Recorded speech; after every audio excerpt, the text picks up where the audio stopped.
మత్స్యకూర్మవరాహస్య నరసింహస్య వామనః. పరమేశ్వరుడు స్వీకరించినటువంటి ప్రధానమైన అవతారములలో ఒక అవతారము వామనావతారం.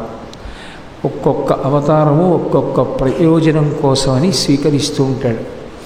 అలా స్వీకరించేటప్పుడు దానికి అనుగుణమైనటువంటి వ్యవస్థని ఆయన సాధారణంగా ఆదరిస్తూ ఉంటాడు.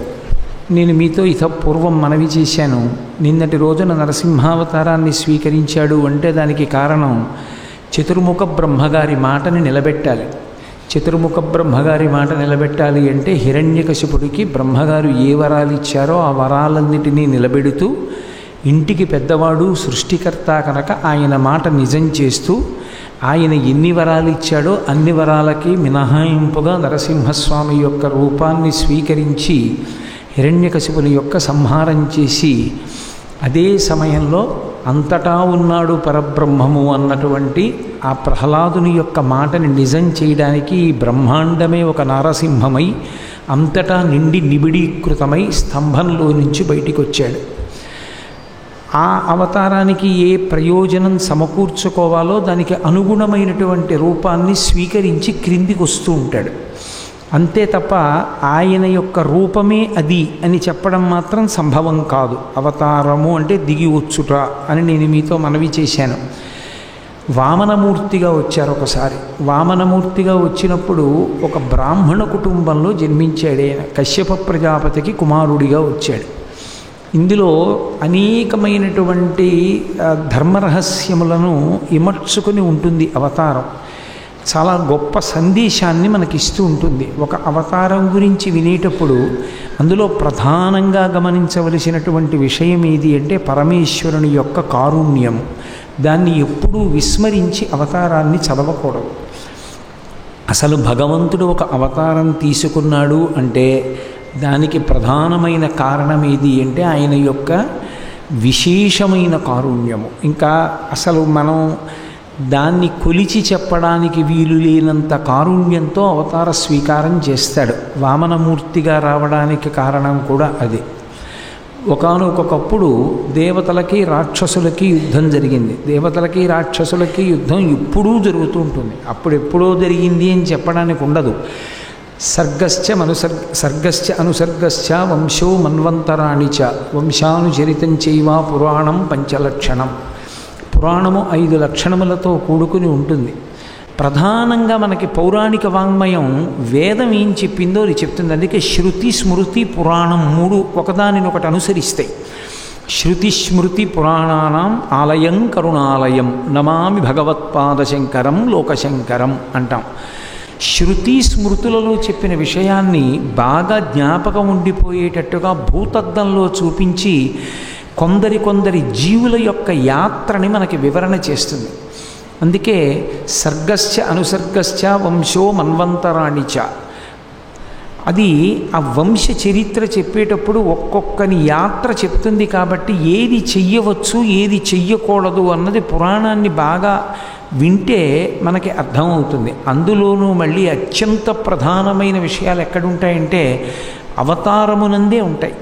భగవంతుడంతటి వాడు అవతారం ఎందుకు తీసుకున్నాడు, తీసుకున్నప్పుడు ఏం జరిగిందన్న విషయాన్ని చర్చ చేసేటప్పుడు ఎన్నో ధర్మసూక్ష్మములు పరిశీలింపబడతాయి. అవి పరిశీలింపబడినప్పుడు జాగ్రత్తగా స్మృతి పథంలో ఉంచుకుంటే మనం దేని మీద అనురక్తి పెంచుకోకూడదు, దేని మీద అనురక్తి పెంచుకోగలిగినటువంటి అధ్యవసాయంతో ఉండాలి అన్నది మనకు అర్థమవుతుంది. పరమేశ్వరుడు వామనమూర్తిగా కశ్యప ప్రజాపతి అదితులకు జన్మించాడు. అలా జన్మించవలసిన అవసరం ఎక్కడొచ్చింది అంటే దేవతలకు దానవులకు నిరంతర యుద్ధం జరుగుతుంది. నేను అక్కడ కాదు మళ్ళీ చరిత్రలోకి వెళ్ళాను. ఇది ఎప్పుడో జరిగింది, ఇప్పుడు జరగట్లేదని మీరు అనుకోకూడదు. ఇప్పుడు కూడా జరుగుతూ ఉంటుంది. దేవదానవుల మధ్య యుద్ధం నిరంతరంగా జరుగుతూ ఉంటుంది. ఎక్కడుంటారు దేవదానవులు అంటారేమో, ఎక్కడో ఉండరు, ఇక్కడే ఉంటారు. దేవతలు ఇక్కడే ఉంటారు, దానవులు ఇక్కడే ఉంటారు. దేవతలు అంటే దివ్ అన్న శబ్దంలోంచి వచ్చాయి. దివ్ అంటే ప్రకాశం. ఏవి మంచి గుణములో అవి ఇక్కడే ఉంటాయి, ఏవి చెడ్డ గుణములో అవి ఇక్కడే ఉంటాయి. మీరు బాగా అర్థం చేసుకోగలిగితే నేను ఒక్క మాట చెప్తా. ఈ ప్రపంచంలో 100% మంచి మనిషి, 100% చెడ్డ మనిషి అన్నవాడు పుట్టుకతో ఎవ్వరూ ఉండరు. పుట్టి కొద్దిగా పెరుగుతూ ఉండగానే ఈయన 100% పాళ్ళు మంచివాడు, ఈయన 100% పాళ్ళు చెడ్డవాడు అన్నవాడు ఉండడు. రెండూ ఉంటాయి లోపల. కానీ సాధన యందు ఎవరు మంచి గుణాలని నిలబెట్టుకుని చెడు గుణాలని గెలవగలుగుతాడో వాడు ఉత్తమమైనటువంటి లక్షణములను పొందినటువంటి వాడు. ఎందుకంటే ప్రతి సన్నివేశంలో కూడా మనసు ప్రబోధం చేస్తూ ఉంటుంది. ఇది ఇలా చేసేద్దు, ఏం పర్వాలేదు అంటుంది. అలా కాదు అని శాస్త్రమునకు కట్టుబడి నిలబడాలంటే ధృతి ఉండాలి. ధృతి అంటే పట్టుదల. పట్టుదల దేని చేత వస్తుందో తెలుసా? 2 కారణముల చేత వస్తుంది. ఒకటి పరిశీలనము, 2 మహాత్ముల యొక్క జీవితాల్ని పఠించడం. ఈ 2 కారణాలు ధృతికి. ప్రాణమే పోనివ్వండి, తాను నమ్మిన సిద్ధాంతాన్ని, తాను చెయ్యాలనుకున్న పనిని మాత్రం ఏ కారణము చేత విస్మరించి ఉండరు మహాత్ములు. ఆ పనిని అలాగే చేస్తారు. మహాత్ముల జీవితాల్ని పరిశీలించడానికి బాగా అవకాశం కల్పించుకోవడమే దేవతా గుణములను నిలబెట్టుకోవడం. రాక్షస గుణములు వదిలిపోవడానికి కారణం ఏది అంటే మహాత్ముల యొక్క జీవితాన్ని పరిశీలించడం, భగవంతుని యొక్క గుణములను మనసులో బాగా నిలబెట్టుకోవడం. అంతటి దయామయుడైనటువంటి పరమేశ్వరుని దృష్టిలోనే మనం నేరస్తులుగా నిలబడితే ఇక అసలు ఈ ప్రపంచంలో మనుష్యుడిగా పుట్టడం వలన మనం పొందే ప్రయోజనం ఏది అన్నది మన మనసులో నిలబడితే మనం ధర్మ వ్యతిరిక్తంగా, శాస్త్రం వ్యతిరిక్తంగా ప్రవర్తించడానికి అంగీకరించాం. అదిగో అందుకు పనికొస్తుంది అవతార వైభవం. అందుకని దేవదానవులకు యుద్ధం జరిగింది అంటే ఎప్పుడో భూతకాలంలో గతంలో జరిగిపోయినటువంటి విశేషం అది. ఇప్పటికది అన్వయం అవ్వదని ఎవరు అనుకోకూడదు. దేవదానవుల యొక్క యుద్ధము ప్రతి క్షణం జరుగుతూనే ఉంటుంది. ప్రతి క్షణం జరుగుతుంది. ఏ పని చేద్దామన్నా పర్వాలేదులే అన్నమాట లోపల నుంచే వస్తుంది. కాదు, అలా నిలబడవలసిందే అన్నమాట లోపల నుంచే వస్తుంది. ఈ రెండింటి మధ్య సంఘర్షణని తట్టుకుని మంచికి నిలబడగలగాలి అంటే దానికి ఉపకరించేటటువంటిది కేవలముగా ఆర్షవాంగ్మయము మాత్రమే. కాబట్టి దేవదానవులకు యుద్ధం జరిగితే ఎప్పుడూ రాక్షసులు ఓడిపోతారు. ఎప్పుడూ రాక్షసులు ఓడిపోతారు. రాక్షసులకు ఈశ్వరుడు అనుకూలించడు అన్న మాటలో ఈశ్వరుడికి పక్షపాతాన్ని అంటకట్టకూడదు. మంచి ఎక్కడుంటుందో, ధర్మం ఎక్కడుంటుందో దాన్ని నిలబెట్టడం పరమేశ్వరుని యొక్క లక్షణం. విశ్వమన్న కుటుంబమునందు మంచిని నిలబెట్టడానికి పరమాత్మ కూడా తండ్రి లాంటివాడు.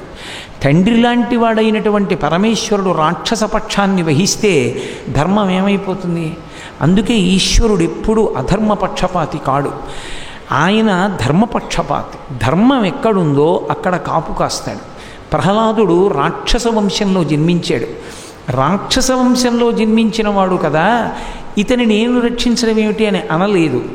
ఆయన ధర్మము భక్తి పొంది ఉన్నాడు అంతే. ఆయనకు అనవసరం, ధర్మం ఒక్కటి ఉంటే ఆయనకి చాలు. ఆయన కాపాడి తీరాడు. భగవంతుని యొక్క రక్షణ కలగడానికి ఏకైక మార్గం ఏది అంటే ధర్మం ఒక్కటే. ఆ ధర్మమును విడిచిపెట్టిన నాడు ఎంత పూజ చెయ్యండి, ఎంత పత్రి తీసుకురండి, పరమేశ్వరుడు దానికి లొంగేవాడు కాడు. కాబట్టి ఈశ్వరుడు ధర్మపక్షపాతి. ధర్మం ఎక్కడుందో అక్కడ పరమేశ్వరుడు ఉంటాడు. ఎవరు ఆహ్వానించక్కర్లేదు, పిలవక్కర్లేదు. మహాభారతం జరిగితే పాండవులు అరణ్యవాసం చేస్తున్నప్పుడు ప్రయత్నపూర్వకంగా ఎన్ని మాటలు వెళ్ళాడో వాళ్ళ దగ్గరికి. లోకంలో 2 పేర్లు పెట్టుకోవడానికి కొంచెం సిగ్గుపడుతూ ఉంటారు. అసలు నిజానికి ఆ 2 అత్యంత ముఖ్యమైనటువంటి పదవులు. ఒకటి డ్రైవర్ అని చెప్పడానికి కొంచెం సిగ్గుపడుతూ ఉంటారు. డ్రైవర్ అని చెప్పడానికి సిగ్గుపడవలసినటువంటి అవసరం ఏం లేదు. ఎందుచేత అంటే యజమాని ఎంత గొప్పవాడైనా నిజానికి యజమాని క్షేమం డ్రైవర్ మీదే ఆధారపడింది. ఆ డ్రైవర్ బిరుదు తను పెట్టుకుని తనకున్నటువంటి కృష్ణ అన్న పేరు విడిచిపెట్టి పార్థసారథి అని పెట్టుకున్నాడు. నేను మెసెంజర్ అని చెప్పడానికి సిగ్గుపడుతుంటారు. ఆయన తనకి శ్రీకృష్ణ అన్న పేరు పక్కన పెట్టి పాండవ దూత, నేను పాండవుల మెసెంజర్ని అని చెప్పుకున్నాడు. పరమేశ్వరుడికి ధర్మం ఎక్కడుందో అక్కడ అంతగా ఒదిగిపోతాడు ఆయన. తప్ప మిగిలినటువంటి పై ఆర్భాటాలకి లొంగిపోయేటటువంటి బేలమనస్తత్వం కాదు పరమేశ్వరుడిది. ఆయన పరిపూర్ణుడు కాబట్టి ఆయన దేవతలకి ఆనుకూల్యత వహిస్తాడు అన్న మాటని జాగ్రత్తగా అర్థం చేసుకోవాలి. ధర్మం ఎక్కడుందో అక్కడ ఆనుకూల్యత. అలా ఎప్పుడూ రాక్షసులు ఓడిపోతున్నారు. ఎప్పుడూ ఓడిపోతుంటే ఒకానొకప్పుడు ఒక నాయకుడు తెలివైన వాడు వచ్చాడు. ఆయనే బలిచక్రవర్తి. ఎక్కడిది ఆ లక్షణం? ప్రహ్లాదుడికి మనవడం. ప్రహ్లాదుడికి మనవడి కనుక ఆయనకి ఒక మంచి ఆలోచన వచ్చింది. ఇక మనం దేవతలతో యుద్ధం చెయ్యొద్దు, అసలు మనం యుద్ధం చేసి దేవతల్ని గెలవలేము. దేవతల్ని గెలవగలగాలి అంటే మనకున్న సాధనం ఒక్కటే, గురువుగారి అనుగ్రహంతోనే మనం దీన్ని సాధించగలగాలి. అన్ని ప్రయత్నాలు విడిచిపెట్టేశాడు. తన గురువు అయినటువంటి శుక్రాచార్యుల వారిని సేవించడం ప్రారంభించాడు. చాలామందిలో ఓ లక్షణం ఉంటుంది, రాక్షసుల గురువు శుక్రాచార్యుల వారు కాబట్టి ఆయన ఏదో తక్కువ అనుకుంటుంటారు.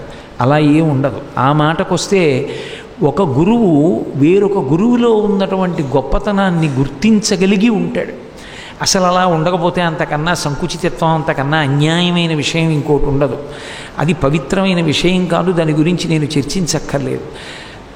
చంద్రశేఖర భారతీ స్వామివారి శృంగగిరి పీఠాధిపత్యంలో ఉండగా కంచి కామకోటి పీఠాధిపత్యం వహించిన చంద్రశేఖరేంద్ర సరస్వతీ మహాస్వామి వారు చేసేటటువంటి అనేకానేక సదస్సుల గురించి విచారణ చేసి సంతోషిస్తుండేవారు. ఇద్దరు గురువుల మధ్య ఎప్పుడూ కూడా ఆ సద్భావన ఉంటుంది. అంతే తప్ప అది ఇంకొకలా ఉండడం అనేటటువంటిది చర్చనీయాంశమే కాదు. కాబట్టి బృహస్పతికి ఎప్పుడూ కూడా శుక్రాచార్యుల వారంటే ఆ గౌరవం. అందుకే బృహస్పతి తన కొడుక్కి చదువు చెప్పుకోవలసి వస్తే తాను చెప్పుకోలేదు. మహానుభావుడురా శుక్రాచార్యుల వారి దగ్గరికి చదువుకోమని తన కొడుకైనటువంటి కచుణ్ణి శుక్రాచార్యుల వారి దగ్గరికి పంపించాడు. శుక్రాచార్యుల వారిని తక్కువ చేసి మాట్లాడడానికి వీల్లేదు. అసలు పరమశివుడి మీద చేసిన స్తోత్రాలన్నిటిలోకి అద్భుతమైన స్తోత్రం చేసిన వాడు శుక్రాచార్యుల వారే. ఒకప్పుడు పరమశివుడు మింగేశాడు శుక్రాచార్యుల వారి మీద చీకాకు కలిగి. మింగితే ఆయన పరమశివుడి కడుపులోకి వెళ్ళాడు. కడుపులోకి వెళ్ళి పరమశివుని యొక్క కడుపులో లోకాలన్నీ చూసి పరమశివుడి మీద స్తోత్రం చేశాడు. శివమహాపురాణ అంతర్గతం ఒక అద్భుతమైన స్తోత్రం అది. నేను చదివినంతలో అసలు శివుడి మీద అటువంటి స్తోత్రం ఇంకా నేను ఎక్కడ చదవలేదు. అంత గొప్ప స్తోత్రం చేశాడు ఆయన. కాబట్టి శుక్రాచార్యుల వారు రాక్షస గురువు కాబట్టి తక్కువ అనడానికి ఏమి ఉండదు. కానీ గురువు అన్నవాడికో లక్షణం ఉంటుంది. శిష్యుడు కొడుకు లాంటి వాడు గురువుకి. అందుకే బిడ్డని ఎంత ప్రేమిస్తాడో శిష్యుణ్ణి కూడా అంతా ప్రేమించగలిగిన వాడై ఉంటాడు గురువు. కాబట్టి తన శిష్యుల్ని తాను అంత సంతోషంగానూ ప్రేమిస్తాడు. రాక్షసులకు నాయకుడైనటువంటి బలిచక్రవర్తి యుద్ధ ప్రయత్నాలు విరమించి గురువైనటువంటి శుక్రాచార్యుల వారి శుశ్రూష చేయడం మొదలుపెట్టాడు. గురువుగారు శరీరం శ్రమ పడిపోకుండా ఉందనకుండా ఉన్న శక్తి శిష్యులకు మంచి మాటలు చెప్తాడు. అందుకని గురువుగారు స్నానానికి వెడితే పంచె శిష్యుడు పట్టుకుంటాడు. గురువుగారు స్నానం చేస్తే శిష్యుడు బట్ట ఆరేస్తాడు. గురువుగారు పూజ కూర్చుంటే శిష్యుడు పక్కన కూర్చుని పువ్వులు అందిస్తాడు. గురువుగారు పూజ చేసుకుంటుంటే ఎప్పుడు నీరాజనం వెలిగించాలో అప్పుడు నీరాజనం వెలిగించి అందిస్తాడు. గురువుగారి మనసు కేవలం భగవంతుడి మీద నిలబడడానికి వీలైనటువంటి స్థితిని కల్పిస్తూ గురువుగారు శరీరంలో ఎక్కువ కాలం ఉండేటట్టుగా శిష్యులు చూసుకుంటూ ఉంటారు. కాబట్టి అది గురు శిష్యుల మధ్య ఉండే సంబంధం. దానికి గురు శుశ్రూష అని పేరు. ఈ శుశ్రూష వల్ల ఏమవుతుందంటే అలా చాలా కాలం అయిపోయిన తర్వాత తనకి తెలియకుండానే గురువుకి అంతేవాసి అయిపోతాడు శిష్యుడు. తన కొడుకు కూడా జ్ఞాపకం రాడు.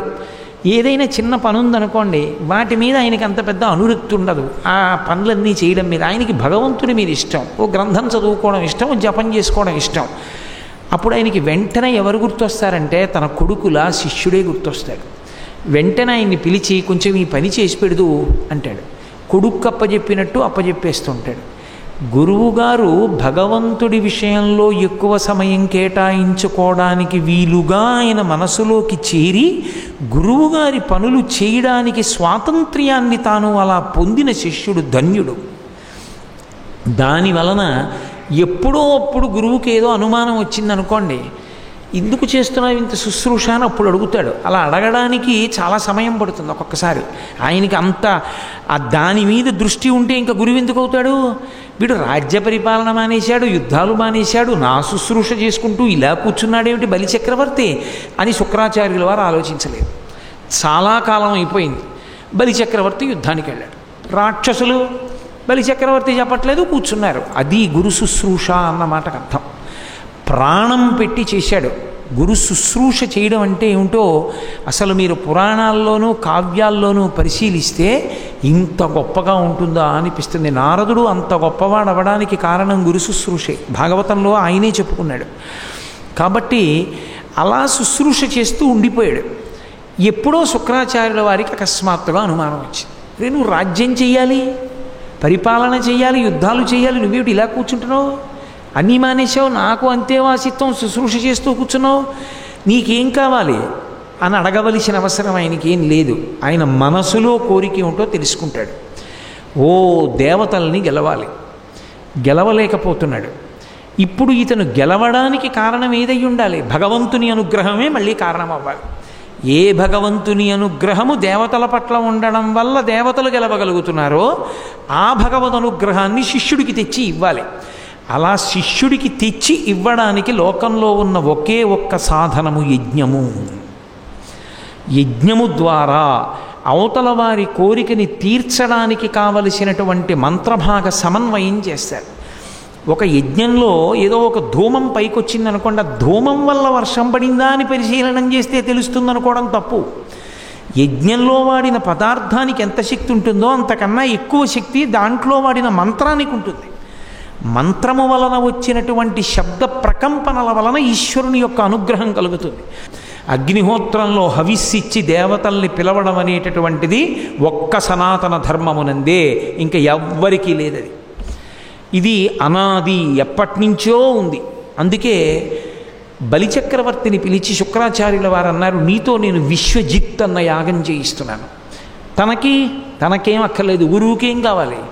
అన్నీ తానయ్యున్నవాడు గురువు. అందుకని ఆయనకేమి ఇది కావాలన్న కోరిక ఉండదు, శిష్యుడి కోరిక తీర్చాలి. వశిష్ఠుడు ఎలా దశరథ మహారాజు గారి కోరిక తీర్చాడో అలా నేను నీ కోరిక తీరుస్తాను అని బలిచక్రవర్తిని యజమానిగా కూర్చోపెట్టి విశ్వజిత్ అన్న యాగం చేయించాడు. విశ్వజిత్ అంటే విశ్వమునంతటినీ గెలవగలిగినటువంటి శక్తి వస్తుంది. దేనివల్ల? పరమేశ్వరానుగ్రహం వల్లే.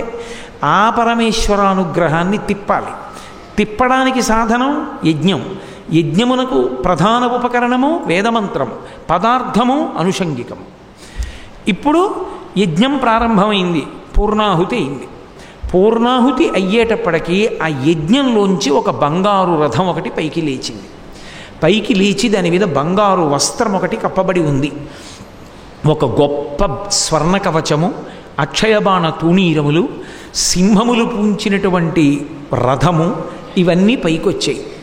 శుక్రాచార్యుల వారి బలిచక్రవర్తిని చూసి అన్నాడు, ఇదిగో దేవతలు అనుగ్రహించారు నీ కోరిక తీర్చడానికి, వీటిని నువ్వు స్వీకరించి యుద్ధానికి బయలుదేరు. ఇప్పుడు నిన్ను నిర్జించగలిగిన వాడు, ఓడించగలిగిన వాడు సృష్టి యందు ఉండడు. అది మంత్రముల యొక్క బలం. ఆ మంత్రశక్తికి ఈశ్వరుడు పలుకుతాడు. ఆ మంత్రశక్తిని, శబ్దశక్తిని మినహాయించి పదార్థశక్తిని ఒక్కదాన్ని పరిశీలనం చేస్తే పూర్ణ ఫలితాన్ని అంచనా వేయడం సాధ్యమయ్యే విషయం ఎప్పుడూ కాదు. కాబట్టి ఇప్పుడు ఆ యాగంలో వచ్చినటువంటి రథాన్ని అధిరోహించాడు బలిచక్రవర్తి, యుద్ధానికి బయలుదేరాడు.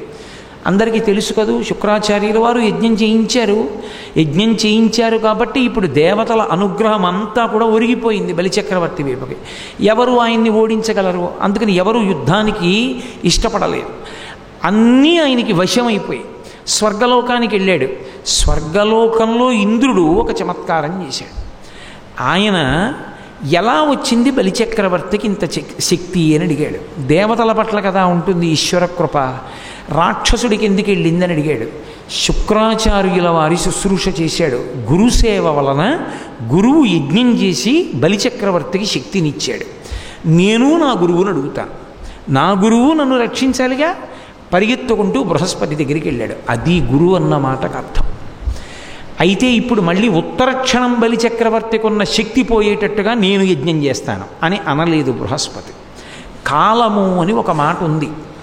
ఆ కాలమునందు ప్రతికూలత అన్నది ఉన్నప్పుడు ఓర్పు ఒక్కటే పరిష్కారం.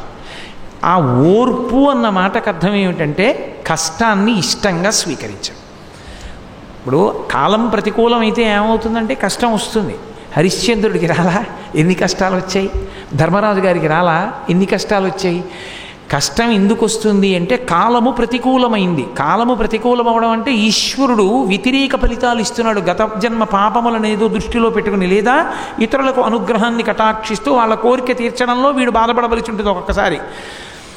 ఇప్పుడు దానికి ఓర్పు ఒక్కటే పరిష్కారం. అంటే నువ్వు కష్టములను ఇష్టంగా వహించాలి. భారంగా ఎంతో నలుగుడు పడిపోతూ అయ్య బాబో ఏమిటి నాకు ఈ కష్టం అనుకుంటూ దాన్ని అనుభవిస్తే ఎక్కువ కాలం అనుభవించలేడు. అప్పుడు అది ఎక్కడికి వెళ్ళిపోతుందంటే ఆలోచన, ఇన్ని కష్టాలు పడే కన్నా ఈ శరీరం వదిలేద్దాం ఉంటాడు. అదో మహాపాతకం. కాబట్టి కష్టాన్ని, పరిస్థితిని అర్థం చేసుకుని ఆనుకూల్యతగా తిప్పుకోవాలి మనసుని. ఎంతమంది ఇన్ని కష్టాలు పడలేదు? కాలోహి దురతిక్రమ. సీతమ్మ తల్లి కన్నా పెద్ద కష్టమా ఈ కష్టం? ధర్మరాజు గారి కన్నా పెద్ద కష్టమా ఈ కష్టం? ఇంద్రుడు పడ్డ కష్టం కన్నా కష్టమా ఈ కష్టం? పౌరాణిక గాథలన్నీ ఎందుకు వస్తాయి అంటే, ఎప్పుడైనా కాలము ప్రతికూలముగా ఉన్నప్పుడు మనిషి తన స్థైర్యాన్ని కోల్పోకుండా ఉంచుకోవడానికి కావలసినటువంటి ధైర్యాన్ని ఇస్తాయి. కాబట్టి మీరు కూడా అదే పొందండి. మీకు కాలము అనుకూలమయ్యే వరకు మీరు ఎదురు చూడండి అన్నాడు. ఎప్పటికీ అనుకూలమవచ్చు అని అడిగాడు. అంటే ఆయన అన్నాడు, బలిచక్రవర్తి చాలా చాలా మంచివాడు కావచ్చు, కానీ ఉపాధి దోషం ఉంది, సంఘ దోషం ఉంది. 2 దోషాలు ఉన్నాయి. ఒకటి, ఆయన ఉన్న ఉపాధి రాక్షస శరీరం. రాక్షస శరీరం కనుక ఉపాధి దోషం రీత్యా అకస్మాత్తుగా తన గురువుని తిరస్కరిస్తాడు ఒక్కొక్కసారి. 2, సంఘదోషం ఉంది. ఆయన చుట్టూ ఉండేవాళ్ళు రాక్షసులు. సంఘము మంచిదనుకోండి, తప్పు పని చేస్తున్నా సత్సంగం వలన ఏమవుతుందంటే ఇది దిద్దపడుతుంది. బలిచక్రవర్తికి అది లేదు. ఆయన చుట్టూ ఉన్నవారు రాక్షసులే. రాక్షసుల యొక్క బుద్ధి రాక్షస బుద్ధి. కాబట్టి ఎప్పుడైనా బలిచక్రవర్తి యొక్క బుద్ధి వైక్లభ్యమును పొందితే దాన్ని దిద్దేవాళ్ళు లేరు. కాబట్టి ఏ గురువుగారైన శుక్రాచార్యుల వారి వలన ఇంత అనుగ్రహాన్ని పొంది ఈ సామ్రాజ్యాన్నంతటినీ గెలిచాడో, అదే శుక్రాచార్యుల వారి మాట నేను వినను అంటాడు ఒకప్పుడు. ఎప్పుడు విననంటాడో అప్పుడు ఎంత ఐశ్వర్యం వచ్చిందో అంతా జారిపోతుంది. గురువు సంకల్పానికి వచ్చినది గురువు యొక్క సంకల్పం చేతనే పోతుంది. గురువు సంకల్పంతో వచ్చింది ఎన్నాళ్ళు ఉంటుంది అంటే, గురువుగారు కోప్పడనంత కాలం ఉంటుంది. గురువుగారు కోప్పడేటట్టుగా ప్రవర్తించాడు అనుకోండి, చెయ్యి నీ ఐశ్వర్యము దగ్ధమవుగాక అన్నాడు అనుకోండి, పోతుందంతే. కాబట్టి అలా అంటాడు గురువు. ఎందుకంటాడు? తనని ధిక్కరించడం చేత అంటాడు. ఎందుకు ధిక్కరిస్తాడు? రాక్షస శరీరం కాబట్టి. ఏ విప్రబలము వలన ఇంత ఐశ్వర్యాన్ని సంపాదించాడో అదే గురు ధిక్కారము చేత పోగొట్టుకుంటాడు. అది ఆ శరీరానికి ఉన్న లక్షణం. అలా ఎప్పుడు ధిక్కరిస్తాడో అప్పటి వరకు మీరు వేచి చూడండి. అప్పుడు మీకు కాలం అనుకూలమైందని గుర్తు. అప్పుడు మీకు మళ్ళీ రాజ్యం వస్తుంది. కాబట్టి సహనం అవసరం. ఆ సహనం అన్నది లేకపోతే జీవితంలో అందమన్నది ఉండదు. సాధించడం అనేటటువంటిది ఎప్పుడూ సాధ్యం కాదు. ఓర్పు అన్నిటికన్నా ప్రధానం. కాబట్టి ఓర్పు పట్టు. ఇప్పుడు నాకు చెప్పండి, బలిచక్రవర్తి ఆఖ్యానం కేవలం పురాణమా? మన జీవితాల్లో మనం కూడా అన్వయం చేసుకోవలసిన అనేక విషయాలు అందులో ఉన్నాయా లేవా? గురువు యొక్క శుశ్రూష, గురువు యొక్క సేవ ఎంత గొప్పదో. ఇప్పుడు బృహస్పతి ఇంద్రుడికి గురువు ఎందుకు అవుతాడు? గురువు మాట శిష్యుడు వింటే. ఆ బృహస్పతి ఇలాగే చెప్తారు, ఇంతకన్నా మంచి గురువు ఇంకోళ్ళు ఉంటే చూడండి అన్నాడు అనుకోండి, త్రిశంకుడు అవుతాడు. త్రిశంకుడు అదే కదా చేశాడు. వశిష్ఠుడు చెప్పిన మాట వినకుండా వశిష్ఠపుత్రుల దగ్గరికి వెళ్ళాడు. వశిష్ఠపుత్రులు చెప్పిన మాట వినకుండా విశ్వామిత్రుడి దగ్గరికి వెళ్ళాడు. ఏమయ్యాడు? త్రిశంకుడు అయ్యాడు. 3 వంకర్లు వచ్చి పైన పడ్డాడు. గురువుని మార్చడం అంత ప్రమాదకరం. విశ్వాసముతో నిలబడగలగాలి. అది గురుత్వం అంటే. అందుకే ఇప్పుడు ఇంద్రుడికి బృహస్పతి గురువా కాదా దేని చేత తెలుస్తుంది? నీకు కాలం కలిసి వచ్చే వరకు ఎదురు చూడన్నాడు. అంతేగాని మీరు యాగం చేయించలేరా అని అడగకూడదు. గురువుగారు చెప్పింది శాసనం అంతే. వెంటనే లేచి నిలబడి నమస్కారం చేశాడు. అలాగే నేను వెళ్ళిపోతున్నాను, యుద్ధం చేయను, స్వర్గలోకాన్ని ఖాళీ చేసేస్తున్నాను. నా అనుచర వర్గం దేవతలతోటి, శచీదేవితోటి, నా బిడ్డలతోటి అరణ్యాలకు వెళ్ళిపోతున్నాను. శత్రుశేషం మిగలకూడదంటారు కదా, అందుకని నేను కనపడితే చంపేస్తాడు, అందుకని ఎక్కడికో వెళ్ళిపోతున్నాను అన్నాడు. మళ్ళీ కాలం కలిసి వచ్చినప్పుడు గురువరేణ్య మీ పాదాలని దర్శనం చేసి నమస్కరిస్తాను, కాబట్టి నేను వెళ్ళొస్తానన్నాడు. బయలుదేరి అరణ్యాలకు వెళ్ళిపోయాడు. వచ్చాడు బలిచక్రవర్తి స్వర్గలోకానికి. అమరావతి వంక చూశాడు, ఏమీ లేవు, ఖాళీ సింహాసనాలన్నీ. ఓహో, యుద్ధం చేయవలసిన బెడద లేదనుకున్నాడు, ఆక్రమించాడు, 3 లోకములకు పరిపాలకుడయ్యాడు. అయితే హిరణ్యకశిపుడికి ప్రహ్లాదుడికి ఒక ప్రధాన భేదం. హిరణ్యకశిపుడు అధర్మంతో పరిపాలించాడు, బలిచక్రవర్తి అధర్మంతో పరిపాలించలేదు. ధార్మికంగా వసుంధర అన్న పేరు భూమికి సార్థక్యాన్ని పొందింది బలిచక్రవర్తి పరిపాలనలో. అంటే వసుంధర అంటే సమస్త ఐశ్వర్యములకు ఈ భూమి నిలయం. అసలు మనం బ్రతికుండాలన్నా భూమి, భోగం అనుభవించాలన్నా భూమి. బ్రతికుండడానికి కావలసినటువంటి అన్నం భూమిలోంచే వస్తుంది, తాగడానికి నీళ్లు భూమిలోంచి వస్తాయి, నిలబడడానికి ఆధారం భూమి. ఇల్లు కట్టుకుని సుఖపడాలనుకుంటే ఇంటికి కావలసిన ఇటకలు భూమిలోంచి వస్తాయి, కలప భూమిలోంచి వస్తుంది. భోగం కావాలంటే, ఓ కారు కావాలంటే తయారు చేయడానికి కావలసిన ఇనుము భూమిలోంచి వస్తుంది, కారు పరిగెత్తడానికి కావలసిన పెట్రోలు భూమిలోంచి వస్తుంది. మనిషి నిలబడడానికి కావలసిన ప్రాథమిక అవసరముల దగ్గర నుండి భోగము వరకు అన్నిటినీ ఇవ్వగలిగినది భూమి ఒక్కటే. అందుకే భూమికి వసుంధర అని పేరు. భూమి వసుంధరగా ఎప్పుడు నిలబడుతుంది అంటే భూమిని పరిపాలించినటువంటి ప్రభువు యొక్క ధర్మాన్ని బట్టి భూమి వసుంధర అవుతుంది. భూమి వసుంధర అయింది బలిచక్రవర్తి కాలంలో అన్నారు. అంటే బలిచక్రవర్తి ఎంత ధార్మికంగా పరిపాలించాడో చూడండి. అసలు ఎవరూ కూడా దానం పట్టవలసినటువంటి అవసరం ఉన్నవాళ్ళు ఆ రోజుల్లో లేరు అన్నారు. అంటే దరిద్రంతో బాధపడినవాడు లేడు. అంత ధార్మికమైనటువంటి పరిపాలన బలిచక్రవర్తి. రాక్షస వంశంలో పుట్టిన వాళ్లే కొంతమంది మెరుపులు ఉన్నారు పౌరాణిక వాంగ్మయంలో, ప్రహ్లాదుడు, బలిచక్రవర్తి మొదలైనటువంటి వాళ్ళు. కాబట్టి ఏదో మనుష్యుడుగా పుట్టేసినంత మాత్రాన చాలా గొప్పని, రాక్షసుడుగా పుట్టేస్తే చాలా తక్కువని పక్షపాత బుద్ధితో తీర్పు చెప్పడం సాధ్యం కాదు సూక్ష్మమైనటువంటి పరిశీలనం చేసినప్పుడు. మారీచుడు రాక్షసుడే, కానీ అసలు రాముడెవరో చెప్పింది రామాయణం మొత్తం మీద మారీచుడు ఒక్కడే. రామో విగ్రహవాన్ ధర్మ సాధు సత్యపరక్రమ అని చెప్పినవాడు. పరమ ధర్మానికి నిలబడినవాడు రామచంద్రమూర్తి తర్వాత అంత ధర్మం పట్టుకున్నవాడు రాక్షసుడైన విభీషణుడు. కాబట్టి రాక్షసులలో కూడా ధర్మాత్ములు ఉంటారు. అంతటి ధర్మాత్ముడు మహానుభావుడు బలిచక్రవర్తి. కాబట్టి భూమి వసుంధర అన్న పేరు పొందింది. దేవతలు వాళ్ళ పదవులు వాళ్ళకి రావాలన్న వాళ్ళ కోరిక ఒక రకంగా సమంజసం, ఎందుకంటే దేవలోకాలు వాళ్ళ కోసమే సృష్టింపబడ్డాయి. కానీ వాళ్ళకి కాలం కలిసి రావాలి, అందుకని అరణ్యంలో పడున్నాడు. చిత్రం ఏమిటంటే ఈ బలిచక్రవర్తి మొదలైన వాళ్ళ తల్లి దితి, దేవతలకు తల్లి అదితి. అదితి దితి ఇద్దరూ కశ్యప ప్రజాపతికే భార్యలు. ఇద్దరూ కశ్యప ప్రజాపతి యొక్క సంతానమే. ఆ కొడుకులు రాజ్యం చేసినా కశ్యప ప్రజాపతి బిడ్డలే, ఈ కొడుకులు రాజ్యం చేసినా కశ్యప ప్రజాపతి బిడ్డలే. కానీ కశ్యప ప్రజాపతికి దీంతో సంబంధం ఉండదు. ఆయన ఇప్పుడు భగవంతుడిని నమ్ముకుని ఉంటాడు. అటువంటి కశ్యప ప్రజాపతి తపస్సు చేసి చేసి తపస్సు చాలించి ఒక రోజున ఇంటికి వచ్చాడు. భర్తకి స్వాగతం పలికింది, కాళ్ళు గడిగింది, అర్ఘ్యపాద్యాదులు ఇచ్చింది. ఆయన సేద తీరిన తరువాత కన్నుల నీరు పెట్టుకుంటే ఆయన కొన్ని ప్రశ్నలు వేశాడు. నిజంగా ప్రశ్నలు చదివితే ఒక ఇంటి యజమాని ఇల్లాలు బాధపడితే ఎందుకు బాధపడుతున్నావు అని అడగడానికి ఇలాంటి ప్రశ్నలు కూడా అడగాల అనిపిస్తుంది మనకి. అంటే ధర్మం నుంచి ఎంత కిందకు వచ్చేసామో మనకు అర్థమవుతుంది. ఆయన అడిగాడు, ఏమి ఏడుస్తున్నావు, నీ కొడుకులు ధర్మాన్ని విడిచిపెట్టారా? ఎవరైనా మన ఇంటికి వచ్చిన అతిథులు అన్నం లేకుండా వెళ్ళిపోయారా? వేళపట్టున అన్నం పెట్టలేకపోయావా? దేవాలయాల్లో ధూపదీప నైవేద్యాలు పెట్టట్లేదా? లోకంలో ధర్మం తగ్గిపోయిందా? ఎందుకు ఏడుస్తున్నావు అని అడిగాడు. ఒక యజమాని ఏడిస్తే గృహస్థాశ్రమంలో అందుకు ఏడవాలి. తన ఇంటికి వచ్చిన అతిథిని ఆదరించలేకపోతే ఏడవాలి. కాబట్టి ఎందుకు ఏడుస్తున్నావు అని అడిగాడు. అందున ప్రధానం ఎవరు? ఇల్లాలే. ఆమె వలననే కదూ యజమాని గౌరవం నిలబడేది. అందుకని నువ్వు చేయలేకపోయావా, ఎందుకు ఏడుస్తున్నావు అని అడిగాడు. ఆవిడంది, కాదు, ఇవన్నీ జరుగుతున్నాయి, కానీ నేను ఎందుకు ఏడుస్తున్నానో తెలుసా? అసలు భర్త దగ్గర భార్య ఏడిచి కష్టం చెప్తే ఒక అత్తగారు ఎలా చెప్పాలో అదితిని చూసి నేర్చుకోవాలి. ఆవిడ ఎవరి కోసం ఏడిచిందంటే కొడుకు కోసం ఏడవలేదు, మా అబ్బాయికి రాజ్యం పోయిందండి అనలేదు.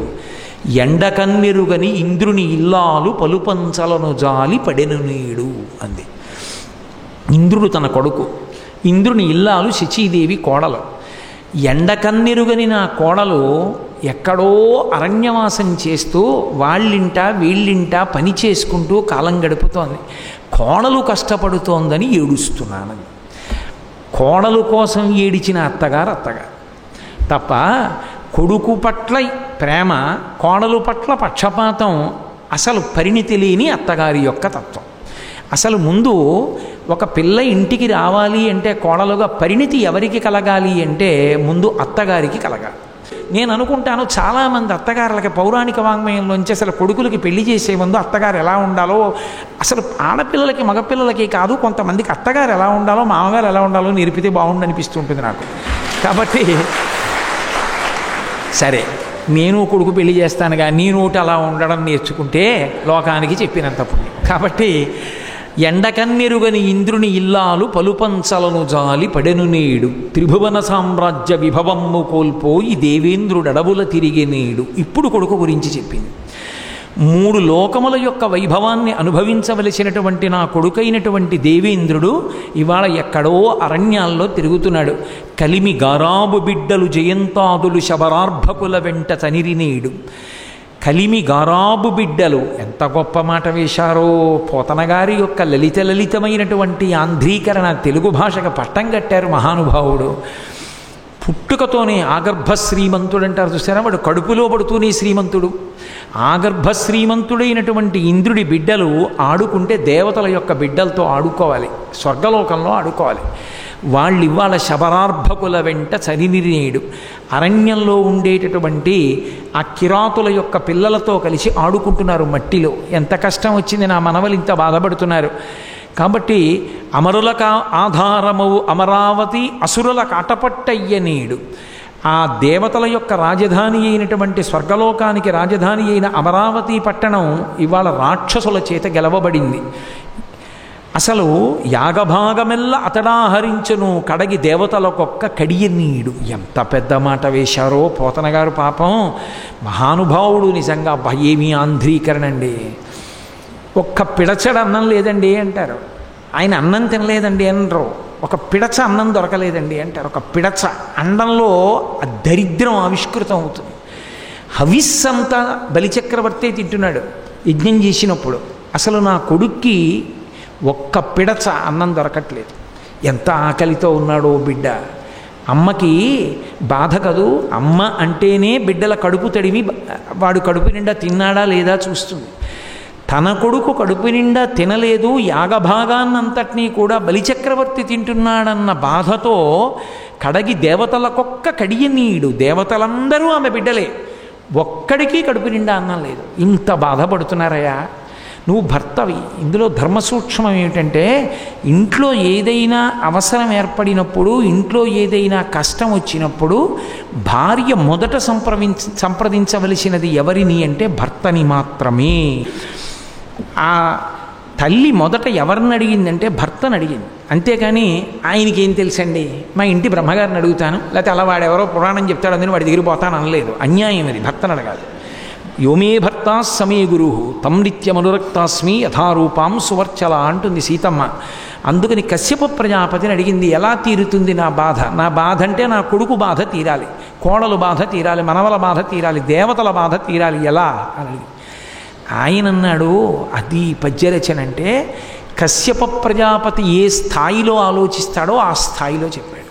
కశ్యప ప్రజాపతి సంకల్పం చేత ఇవ్వగలడు, కానీ ఇలాంటివన్నీ ఆయన తలకెక్కవు. అందుకని మహానుభావుడు అయ్యాడు. ఇలాంటి ఇచ్చకాయ పుచ్చకాయ వ్యవహారాలని ఎప్పుడు పోయింది రాజ్యం, ఏమైంది అసలు గొడవ, ఇవన్నీ అడిగితే ఇంకేం కశ్యప ప్రజాపతి. ఆయన బుద్ధి భగవంతుడి మీద ఎందుకు వచ్చిన గొడవలు ఇవన్నీ, నాకు హాయిగా ఏదో అనుష్ఠానం చేసుకోక అనుకునేవాడు. ఆయన అన్నాడు, భగవంతున్ పరమున్ జనార్దనున్ కృపాపారీణు సర్వాత్మకున్ జగదీశున్ శ్రీహరి సేవ చేయుమతడం సంతుష్టిని పొంది నీకకు ఇష్టార్థములెల్లనిచ్చు అఖిలార్థవ్యాప్తి చేకూరిడిన్ భగవత్సేవల పొందరాది బహు సౌభాగ్యంబులన్ ప్రేయసి. అసలు ఈ పద్యం ప్రతి వాళ్ళు ఇంట్లో ఎర్రసిరాతో అట్ట మీద రాసుకుని తగిలించుకోవాలి. ఈ పద్యం పోతన గారు ఇచ్చినటువంటి వజ్రాల్లో ఇదొకటి.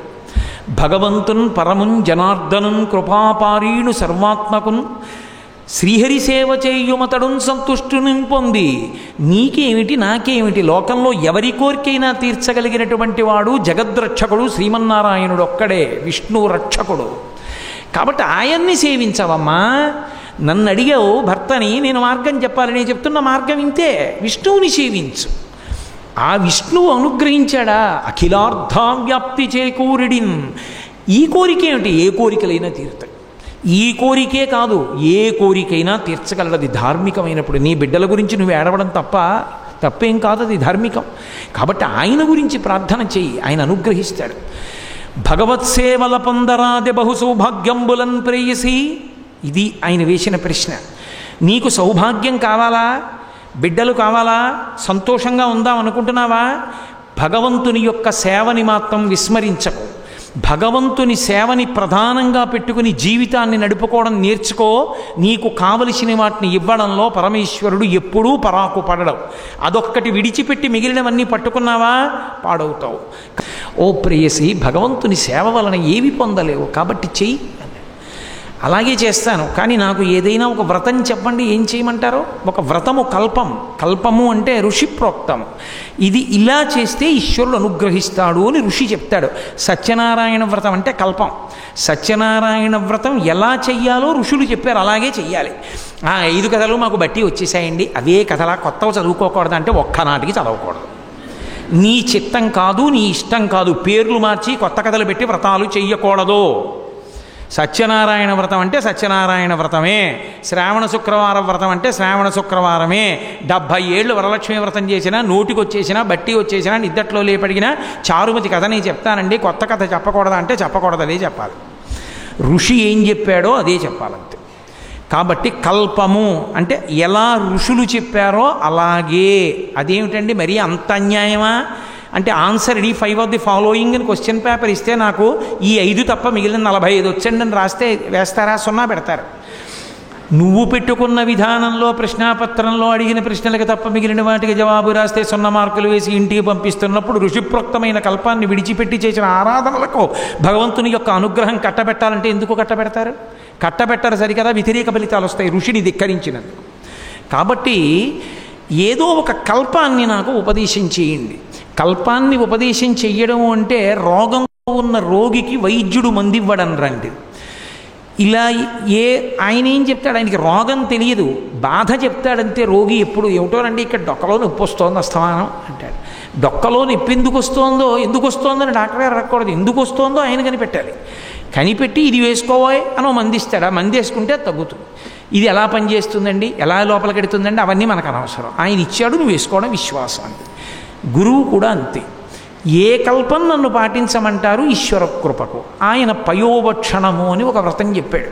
కాబట్టి నువ్వు ఆ వ్రతాన్ని అలా చెయ్యి అన్నాడు. తప్పకుండా భర్త యొక్క అనుమతిని పొందింది. ఒక వ్రతం చేసేటప్పుడు భర్త యొక్క అనుమతిని పొంది చెయ్యాలి. ఆ వ్రతం పూర్తయింది. ఎలా చెప్పాడో గురువు ఆయన యందు గురుభావన ఉంచి భర్త యందు వ్రతం చేసింది. ఫలిస్తుందా? ఫలించదా? ఫలించి తీరుతుంది. ఆ విశ్వాసం ఉన్నప్పుడు ఫలించి తీరుతుంది.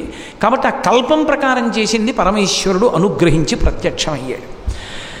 ఒక్కసారి కన్నుల విప్పి చూసింది శ్రీమన్నారాయణుని యొక్క స్వరూపాన్ని. అదొక అద్భుతమైనటువంటి స్వరూపం. అసలు ఆయన యొక్క రూపాన్ని చూసేటప్పటికీ ఎవరికీ కూడా అసలు నోటి వెంట మాట రాదు, నిరుత్తూరులై అలా ఉండిపోతారు. అంత మంగళప్రదంగా, అంత అందంగా ఉంటుంది అసలు ఆ విష్ణు స్వరూపం. కాబట్టి ఆ తల్లి చూసింది. పోతన గారు పరకాయ ప్రవేశం చేశారు అదితిలోకి. అసలే స్త్రీ, దానికి తోడు పరమపతివ్రత. ఆమె భక్తితో భర్త చెప్పిన వ్రతాన్ని చేసింది. పరమేశ్వరుడు ప్రత్యక్షమయ్యాడు. ఇప్పుడు ఆవిడ మొదటి నమస్కారం ఎవరికి? పరమేశ్వరుడు కనుకొని మీరు అనుకుంటే తప్పు. తన భర్తకి. మహానుభావుడు నాకు ఎంత గొప్ప వ్రతాన్ని అనుగ్రహించాడు. నేను బాధపడుతుంటే నేను బాధలోంచి పైకి రావడానికి ఆయన చెప్పిన వ్రతం వలన నాకు ఈశ్వరుడు ప్రత్యక్షమయ్యాడు. అది పతివ్రత యొక్క లక్షణం. ఎప్పుడూ భర్తని స్మరిస్తుంది.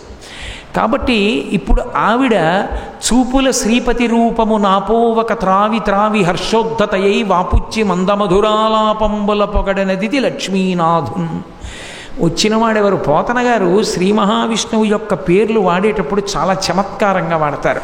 సౌందర్యలహరిలో శంకరాచార్యులు వారు అమ్మవారి పేర్లు చాలా తక్కువ వాడుతూ ఎక్కడ ఏ పేరు వాడితే అద్భుతంగా అన్వయం అవుతుందో అలా వాడినట్టుగా అలా వేస్తుంటారు విష్ణునామాల్ని. లక్ష్మీనాథున్, ఆయన లక్ష్మీనాథుడు, ప్రత్యక్షమైన వాడు. లక్ష్మీనాథుడంటే లక్ష్మి అంటే ఐశ్వర్యం, ఆమెకి నాథుడు. కాబట్టి ఇప్పుడు ఆయన ఏమి ఇవ్వలేడు, ఏమైనా ఇస్తాడు. ఇప్పుడు ఆయనే ప్రత్యక్షం అయ్యాడంటే అర్థం ఏమిటి? అదితి కోరిక తీరిపోతుంది. తీరా అడిగిన తర్వాత అలా అంటావా, కష్టమేమో, అలా అనవలసిన అవసరం ఉన్నవాడు కాడు ఆయన. మాధవుడు, మాధవుడు మా అంటే లక్ష్మీధవుడు అంటే భర్త, లక్ష్మీనాథుడు అయిన. కాబట్టి ఆయన ఏమి ఇవ్వలేడు, ఏమైనా ఇవ్వగలడు. ఉన్నవాడు అందరూ ఇవ్వగలరా? ఇవ్వలేరు. ఉన్నవాడయి దయ ఉన్నవాడు, అందుకని ఇవ్వగలడు, అందుకని అవతారంగా వచ్చాడు. అది అవతారంగా రావడంలో ఉన్నటువంటి ప్రజ్ఞ. ఎందుకు వచ్చాడు అంటే ఇవ్వడానికి వచ్చాడు. ఇవ్వడానికి రావడానికి కారణం 15 రోజులు వ్రతం చేస్తే వచ్చి ఇచ్చేస్తారా దేవలోకాలు? దయ అటువంటిది, ఆయన కారుణ్యం అటువంటిది, అందుకు వస్తాడు. నేను అందుకే చెప్పా, ఎప్పుడు అవతారం విన్నా మీరు దయని స్మరిస్తూ ఉండాలి అని చెప్పాను నేను. కేవలము కల్పం వలన వచ్చేయలేదు, ఆయన దయ కూడా ప్రధాన కారణమై ఉన్నది. అందుకని ఇప్పుడు ఆయన ఎదురుగుండా వచ్చి నిలబడితే అదితికి నోట మాట రాలేదు. ఆవిడ స్తోత్రం చేద్దాం అనుకుంది, కానీ నోరు పెగల్లేదు. ఎందుకు పెగల్లేదు అంటే అసలు పోతన గారు చెప్పిన కారణం అద్భుతం. చూపుల శ్రీపతి రూపము నాపోవక త్రావి త్రావి. ఇప్పుడు నేను ఉపన్యాసం చెప్తున్నాను, అయ్యో కోటేశ్వరారు నిన్న పానకం ఇమ్మన్నారు, మీకు మర్చిపోయామండి, ఈ పానకం తాగేసి చెప్పండి, లేకపోతే తాగుతూ చెప్పండి అన్నారు అనుకోండి. గడగడగడగడ తాగుతూ నేనేం మాట్లాడినా? నోటితో అది తాగుతూ మాట్లాడడం సాధ్యమా? మాట్లాడలేను. కానీ మనకి పరమేశ్వరుడు ఇచ్చిన ఇంద్రియాల్లో ఏ ఇంద్రియం ఆ ఇంద్రియం పనే చేస్తుంది. కన్ను ఉందనుకోండి చూస్తుందంతే, నోరు ఉందనుకోండి తాగుతుందంతే. కంటితో తాగరు, నోటితో చూడరు, ఈ రెండు సాధ్యం కావు. కానీ భగవంతుణ్ణి చూసినప్పుట ఒక ఇంద్రియం చెయ్యవలసిన పని ఇంకో ఇంద్రియం చేసేస్తుంది. అది చమత్కారం. చూపుల శ్రీపతి రూపము నాపోవక త్రావి త్రావి. ఏమిటంటే అలా చూసేస్తున్నాడు ఆయన, ఏమిటి దృష్టి తగులుతుంది, ఏమిటి తాగేస్తున్నట్టు అలా చూస్తున్నాడు అంటారు. అంటే నోరు చెయ్యవలసిన పని కళ్ళు చేసాయి, కళ్ళతో తాగేస్తోంది ఆవిడ. అంటే ఆవిడ ఆయన రూపాన్నంతటినీ మనసులో ముద్ర వేసేసుకుంటోంది, నిశ్చేష్టురాలైపోయింది. అబ్బా, ఇంత మంగళప్రదమైన రూపమా స్వామిదని పరవశంలో ఉంది. చూపుల శ్రీపతి రూపము నాపోవక త్రావి త్రావి. బుద్ధి అంతా ఆయన్ని చూడ్డంలో అంత మమేకమైపోతే నోట మాట ఏమొస్తుంది ఇంకా? కాబట్టి హర్షోద్ధతయై వాపుచ్చి మందమధురాలాపంబుల పొగడనదితి లక్ష్మీనాథున్. శాబ్దిక ప్రత్యక్ష ప్రసారం. అదితి యొక్క మనస్థితిని మనకి కనపడేటట్టుగా చెప్తారు పోతన గారు. అది ఆయన యొక్క రచనా వైశిష్ట్యం. ఆమె పొగుడుతోంది పరమేశ్వరుణ్ణి. ఎలా? ఎవరికీ వినపడదు. ఏమిటో గొణుక్కుంటున్నట్టుగా ఉంది, కానీ అస్పష్టత కాదు. మందమధురాలాపంబుల, మధురమైన మాటలతో, మందంగా చాలా మెల్లటి మాటలతో ఆమె ఎవరికీ వినపడకుండా నోట్లో గొణుక్కున్నట్టుగా పొగుడుకుంటోంది. ఎందుకని? గట్టిగా మాట్లాడడానికి ఆవిడికి మనసంతా ఆయన మీద కేంద్రీకరింపబడిపోయింది.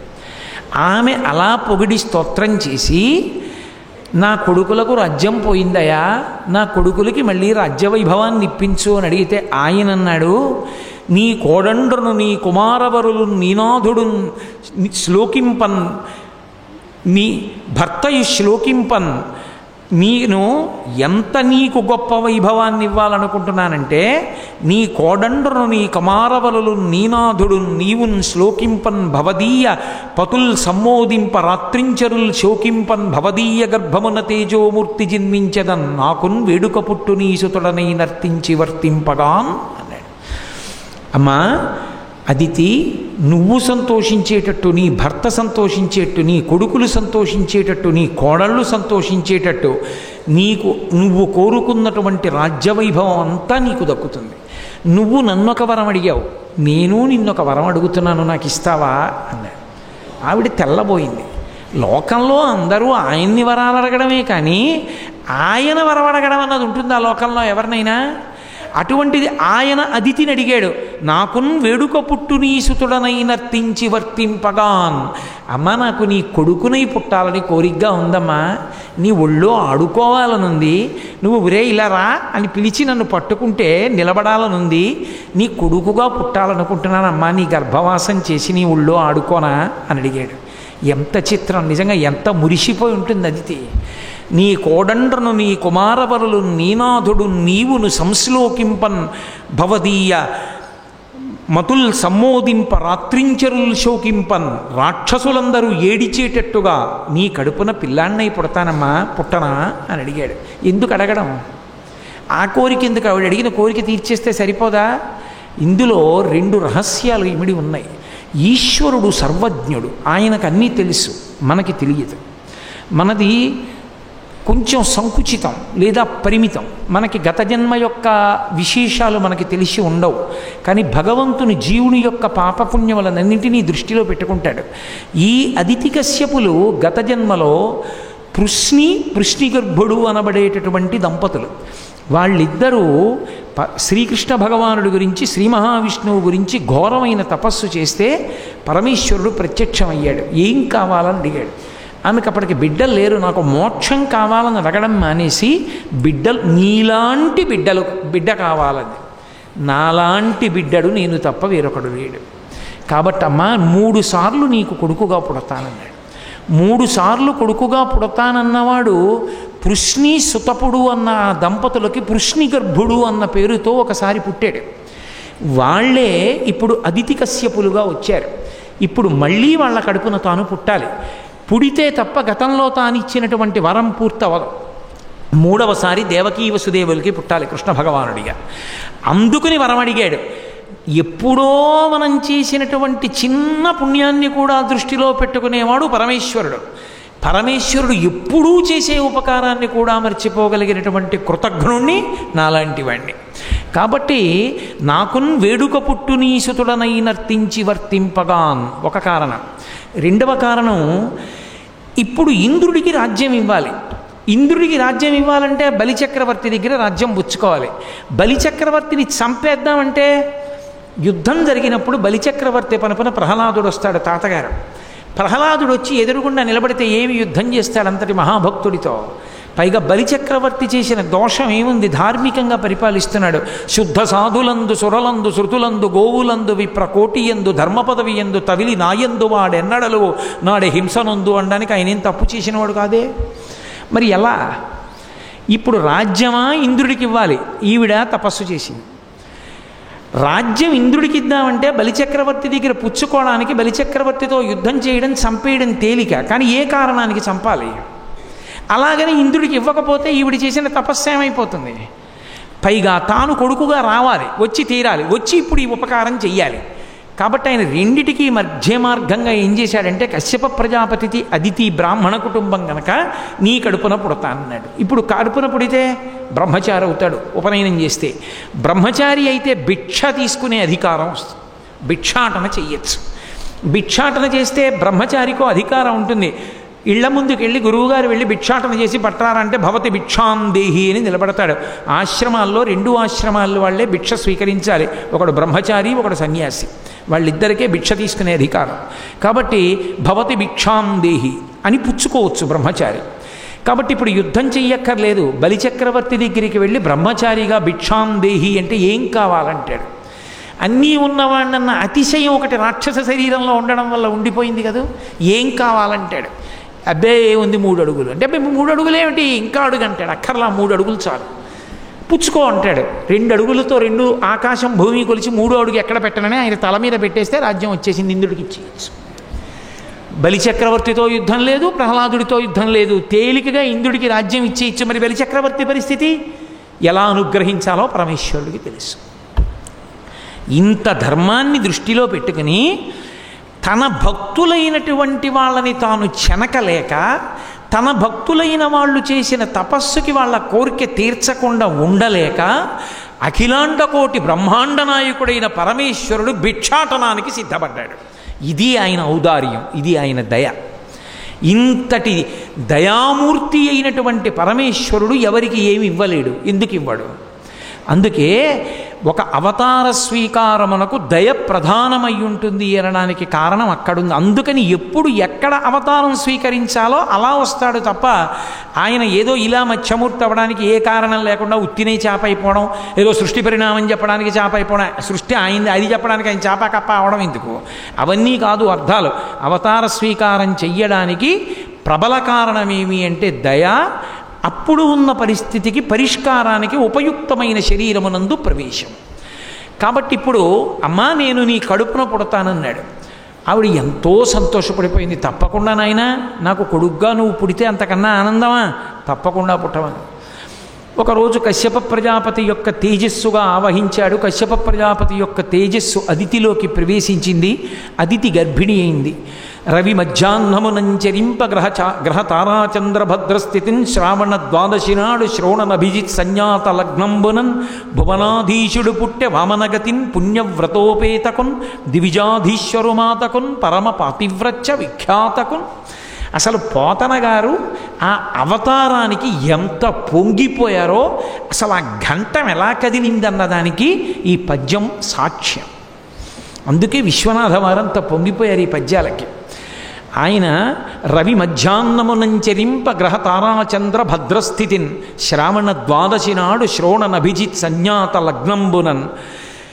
శ్రావణ ద్వాదశి నాడు మిట్ట మధ్యాహ్నం 12 గంటలకి అభిజిత్ లగ్నంలో ఆ మహానుభావుడైనటువంటి శ్రీ మహావిష్ణువు సంజ్ఞాత లగ్నంబునన్ భువనాధీశుడు పుట్టె వామనగతిన్. సమస్త భువనములందు నిండి నిబిడీకృతమైపోయినటువంటి అధినాథుడైనటువంటి శ్రీమన్నారాయణుడు వామనగతిన్ పుట్టి పిల్లవాడి రూపంలో పుట్టాడు. అంటే అంతటా నిండి నిబిడీకృతమైనప్పుడు సహస్రశీర్షా పురుష సహస్రాక్ష సహస్రపాత్ సభూమిం విశ్వతో వృత్వా అత్యతిష్ట దశాంగుళం అని బ్రహ్మాండమంతా నిండి అంతకన్నా 10 అంగుళాలపై వరకు ఉండిపోయినటువంటి పరమాత్మ ఒక తల్లి కడుపులో ఇమిడిపోగలిగినంత పొట్టి పిల్లవాడుగా మారిపోయాడు. అది ఆ అవతార వైభవం, అది ఆయనకు ఉండేటటువంటి గొప్పతనం. అంత మాత్రం చేత ఆయన శక్తి తగ్గిపోయిందనుకుంటే పొరపాటు. కాబట్టి వామనగతిన్ పుణ్యవ్రతోపేతకున్ దివిజాధీశ్వరు మాతకున్ పరమ పాతివ్రత్య విఖ్యాతకున్. అదితికి ఎక్కువ వేసేశారు విశేషణాలు. అది విచిత్రం. ఈ దేశంలో ధర్మాన్ని పట్టుకున్న ఆడదాని గొప్పతనం ఏమిటో, ఎంత కీర్తింపబడిందో పోతన గారి పద్యం వల్ల తెలుస్తుంది. ఎవరికి పుట్టాడు అంటే దివిజాధీశ్వరు మాతకున్, దేవలోకానికి అధిపతి అయిన ఇంద్రుని యొక్క తల్లికి. దేవలోకానికి అధిపతి ఇంద్రుడా, ఇప్పుడు బలిచక్రవర్తి? ఇంద్రుడు కాడు, బలిచక్రవర్తి. మరి ఇంద్రుని యొక్క దేవలోకాధిపతి అయిన ఇంద్రుని తల్లికి పుట్టడం అంటే, ఆయన పుట్టాడంటే ఇంద్రుడికి రాజ్యం వచ్చేసిందని గుర్తు. అవతారం తీసుకున్నాడు అంటే ఇంక అనుమానం ఏం లేదు, జరుగుతుందా జరగదా అని, అయిపోయి తీరుతుంది. అది సనాతన ధర్మంలో భగవానుడు ఎంత క్లిష్టతరమైన సమస్యనైనా పరిష్కరించి తన అస్తిత్వం పోకుండా తాను నిలబడి భక్తుల కోరికలు నిలబెడతాడు. అంతేగాని తానే వాళ్ళ చేతిలో చచ్చిపోవడాలు అలా ఏం ఉండవు. కాబట్టి దివిజాధీశ్వరు మాతకున్ పరమపాతివ్రత్య విఖ్యాతకున్. పరమపతివ్రత అయినటువంటి భర్తని నిరంతరము అనుసరించేటటువంటి అదితి యొక్క కడుపున పుట్టడానికి శ్రీ మహావిష్ణువు నిర్ణయం తీసుకుని ఆ శ్రావణ ద్వాదశి నాడు ఆయన జన్మించారు. అందుకే ఇప్పటికే శ్రావణ ద్వాదశి మనం వామన జయంతి అని చేస్తూ ఉంటాం. చిత్రం ఏమిటంటే శ్రీకృష్ణ భగవానుడికి రామచంద్రమూర్తికి బాల్యం గురించి ఎన్నో విశేషాలు చెప్తారు. మత్స్యమూర్తికి అలాగే ఆదికూర్మానికి వేటికి బాల్యానికి సంబంధించిన విశేషాలు లేవు. వామనమూర్తి కూడా పుట్టగానే ఆయన ఏదో పిల్లవాడు, ఆయనకి చదువు చెప్పారు, పెరిగాడు, పెద్దవాడయ్యాడు, ఈ విశేషాలు ఏమీ లేవు భాగవతంలో. పుట్టగానే ఆయన ఉపనయనానికి యోగ్యమైనటువంటి వయస్సుని పొందాడు. ఉపనయనానికి యోగ్యమైన వయస్సు అంటే బ్రాహ్మణ కుటుంబంలో పుట్టాడు కాబట్టి గర్భాష్టమమునందు జరగాలి. గర్భాష్టమం అంటే తల్లి గర్భంలో ఉన్నటువంటి 10 నెలలు కూడా లెక్కలో పెట్టుకొని పిల్లవాడికి 8 ఏళ్ళు లెక్క పెట్టాలి. అంటే 7 సంవత్సరముల 2 నెలలకి ఉపనయనం అయిపోవాలి. అందుకని 7 సంవత్సరముల 2 నెలల వయసున్న పిల్లవాడిగా మారిపోయాడు. మారిపోతే ఆ అదితి కొడుకుని చూసుకుని మురిసిపోయింది. నన్ను కన్న తండ్రి నా పాలి దైవమా, నా పాలిట దైవము వంటివాడా, నా పాలి దైవమా, నాదు చిన్నివడుగా నా కుమార. అంటే ఉపనయనం చేసుకోవడానికి యోగ్యమైనటువంటి వయసు వచ్చేసినటువంటి ఓ వడుగా, ఓ పిల్లవాడా రావయ్యా అని ఆ పిల్లవాడిని పిలిస్తే, ఓహో ఉపనయనం చెయ్యడానికి యోగ్యమైనటువంటి వయసు వచ్చింది అని చెప్పి చాలా సంతోషించి కశ్యప ప్రజాపతి వామనమూర్తికి ఉపనయనాన్ని సంకల్పం చేశాడు. సాక్షాత్తు పరమేశ్వరుడికి ఉపనయనం జరుగుతుంటే అన్నిటికన్నా ప్రధానమైంది ఏది అంటే భిక్షాపాత్ర. ఎందుకంటే అసలు వామనమూర్తి అవతార ఘట్టం అంతా దేని మీద ఆధారపడిందంటే ఆ భిక్ష మీదే ఆధారపడింది. ఇప్పుడు ఆ భిక్ష వలననే ఆయన రాజ్యం అంతా మళ్ళీ ఇంద్రుడికి ఇప్పించాలి. ఆ భిక్షాపాత్ర చేతిలో ఎవరు పెడతారో దాని వలన అక్షయమైన భిక్ష పుట్టాలి.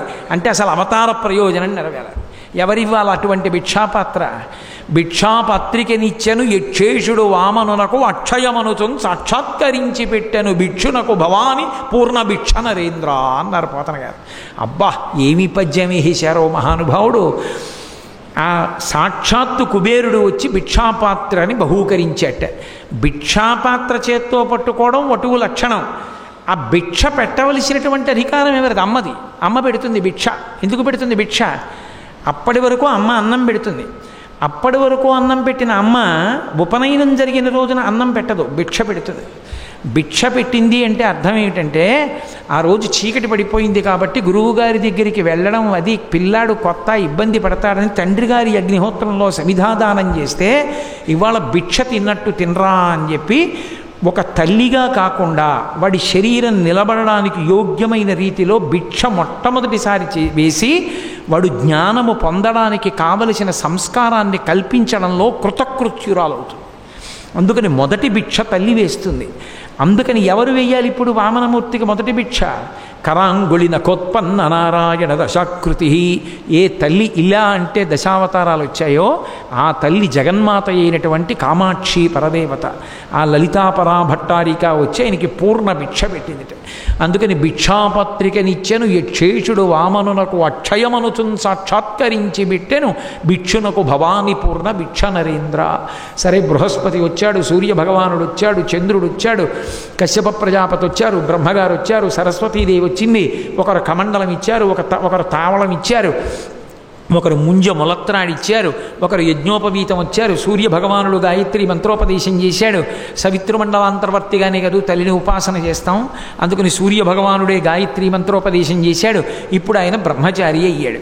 బ్రహ్మచారి అవగానే అక్కడ ఉన్నటువంటి బ్రాహ్మణులందరినీ చూశాడు. ఈ రాజ్యంలో భూరి సంభావనలు ఇచ్చేటటువంటి ప్రభువు ఎవరు అని అడిగాడు. అదిగో నర్మదా నదీ తీరంలో యజ్ఞం చేస్తున్నాడు మహానుభావుడు బలిచక్రవర్తి. భూరిదానాలు చేస్తూ ఉంటాడు. కాబట్టి ఇప్పుడు మనం బలిచక్రవర్తి దర్శనం చెయ్యాలి, బయలుదేరండి అన్నాడు. బ్రహ్మచారి స్వస్తి చెప్పచ్చు, అంటే శుభం అని ఆశీర్వచనం చెయ్యొచ్చు. కాబట్టి బయలుదేరాడు. చిన్న పిల్లవాడు ఆ గొడుగోటి వేసుకుని, మనమంటే ఓ నల్ల గుడ్డ గొడుగోటి పట్టుకొచ్చి వేసేస్తుంటాం. పెళ్లి కొడుకైనా పర్వాలేదు, ఒటువైనా పర్వాలేదు. ఆ నల్ల గుడ్డ గొడుగులు వేసుకోవడం అని సంప్రదాయం కాదు. తాటాకుల గొడుగు వేసుకుంటారు, మంగళప్రదం కాబట్టి. భూలోక కల్పవృక్షం గనక తాటాకు గొడుగు వేసుకోవాలి అని ఆ తాటాకు గొడుగు వేసుకుని చక్కగా పిల్లవాడు బయలుదేరాడు. బయలుదేరి బుడ్డి అడుగులేస్తూ అసలే పొట్టి బ్రహ్మచారి. దానికి తోడు 7 సంవత్సరముల 2 నెలలు. ఉన్నదేమో ఇంత పంచశిఖలు, ఆ కట్టుకున్న పచ్చటి బట్ట, ఆ ముంజ మొలత్రాడు, మెళ్ళో వేసుకున్నటువంటి ఆ జింక తోలు, కొత్తగా వేసుకున్న 3 పోగుల యజ్ఞోపవీతం, ఆ పెట్టుకున్న బొట్టు, అమ్మ పెట్టిన ఉంగరం, ఆ తాటాకుల గొడుగు పెట్టుకుని సకల ప్రపంచ గురుభర నిర్వాహకుడుకుట చేసి నిరుజనుదేరన్ కర్వుని వేగు సహింపక నుర్వీస్థలి కుంగి మ్రొగ్గె నురగేంద్రుండు అన్నారు పోతన గారు.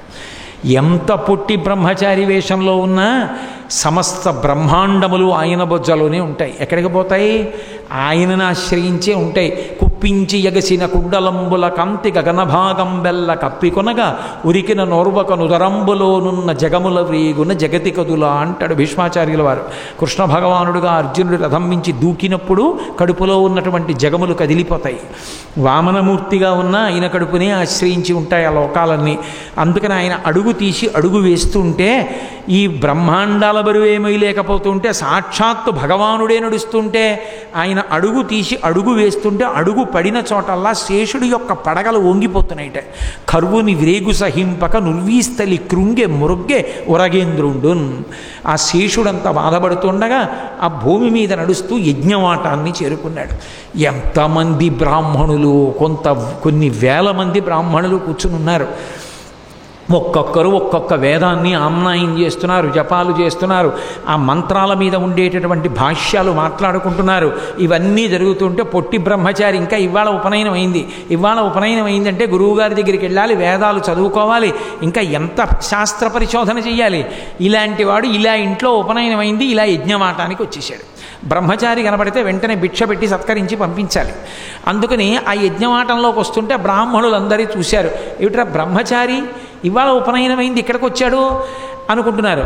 కొందరితో చర్చించును, కొందరితో జటను చెప్పు గోష్ఠించేయు, కొందరితో తర్కించును, కొందరితో ముచ్చటాడు, కొందరు నవ్వును.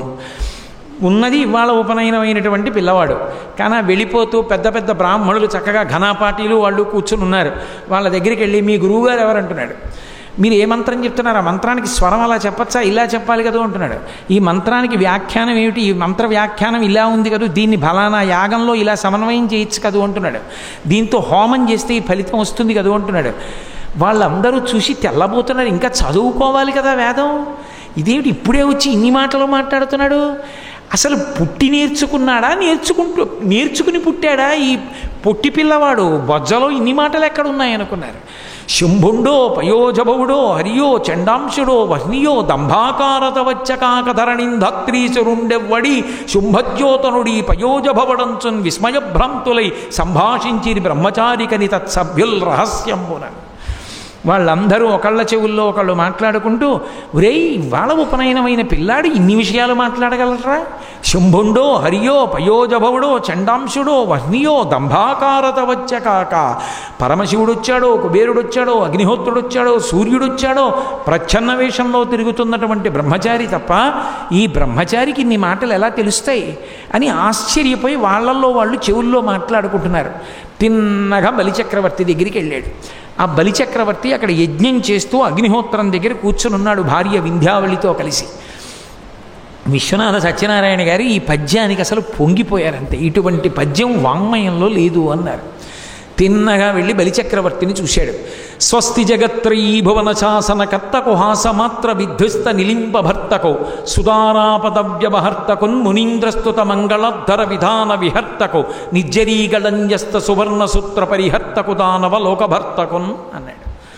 స్వస్తి అంటూ మొదలుపెట్టాడు. ఆ స్వస్తి అన్న ముద్ర ఎక్కడుంటుంది అంటే లక్ష్మీదేవి పాదంలో ఉంటుంది. పాణీపద్మదవాకారో పాదైతే స్వస్తికాయుతో అని భవిష్యోత్తర పురాణంలో వ్యాస భగవానుడు చెప్తాడు. లక్ష్మీదేవి యొక్క పాదముల యందు స్వస్తిక్ ముద్ర ఉంటుంది. ఆ ముద్ర ఎక్కడైనా కనపడింది అంటే అది పరమమంగళప్రదమని గుర్తు. కాబట్టి స్వస్తి జగత్రీ భువన శాసన కర్తకు హాసమాత్ర విధ్వస్త నిలింపభర్తకు సుధారాపదవ్యవహర్తకున్ మునీంద్రస్తుత మంగళధర విధాన విహర్తకు. ఓ బలిచక్రవర్తి, 3 లోకములను శాసించి పరిపాలించినవాడా, ఇంద్ర పదవిని అధిష్ఠించినటువంటి వాడా, నీకు స్వస్తి. మునులైనటువంటి వారు చెప్పినటువంటి యజ్ఞయాగాది క్రతువులను నిర్వహించేటటువంటి సమర్థత కలిగిన వాడా, నీకు స్వస్తి. దేవతల యొక్క భార్యల మెడలలో ఉన్న మంగళసూత్రములను తెంపగలిగినటువంటి శక్తి కలిగిన వాడా, నీకు స్వస్తి. అంటే దేవతలను చంపగలిగిన వాడా, నీకు స్వస్తి అని మునీంద్రస్తుత మంగళధర విధాన విహర్తకు నిర్జలీగన్యస్త సువర్ణ సూత్ర పరిహర్తకు దానవ లోకభర్తకున్. దానవలోకానికంతటికీ ప్రభువైనటువంటి ఓ బలిచక్రవర్తి, నీకు స్వస్తి. పైకి మంగళం మంగళం మంగళం, లోపల ఇవాల్టితో నువ్వు ఇంకా యాగాలు చేయవలసిన అవసరానికి స్వస్తి. నీ 3 లోకాల ఆధిపత్యానికి స్వస్తి అంటే పూర్తయిపోతాను. అలాగే స్వస్తి జగత్రీ భువన శాసనకర్తకు, ఇవాళ నుంచి 3 లోకాలకి శాసనం చేసే నీ అధికారానికి స్వస్తి అయిపోతాను అని పైకి ఒకటి, లోపల ఒకటి, తన హృదయంతో చేస్తున్న ఆశీర్వచనం ఒకటి. ఇక ఇక్కడి నుంచి నీ పదవి పోతుంది. పైకి వినపడుతున్నది ఒకటి. బలిచక్రవర్తి సంతోషించాడు. ఎవరైనా యజ్ఞభృత్యజ్ఞకృత్యజ్ఞీ యజ్ఞభుక్యజ్ఞ సాధన యజ్ఞాంతకృత్యజ్ఞగుహ్యం అన్నమన్నాదయేవచ. ఆయనే యజ్ఞవరాహం. ఏ యజ్ఞము ఆయన యొక్క స్వరూపమో అటువంటి వాడు వామనమూర్తి రూపంలో బ్రాహ్మణ వేషంతో వటువుగా నడిచి వస్తూ ఉంటే అగ్నిహోత్రానికి ఓ లక్షణం ఉంటుంది. మహాత్ములు సభాప్రవేశం చేసిన అగ్నిశాలలోకి వెళ్ళినా యజ్ఞం చేస్తున్న చోటికి భగ్గున లేచి ప్రదక్షిణ పురస్సరంగా జ్వాల తిరుగుతుంది.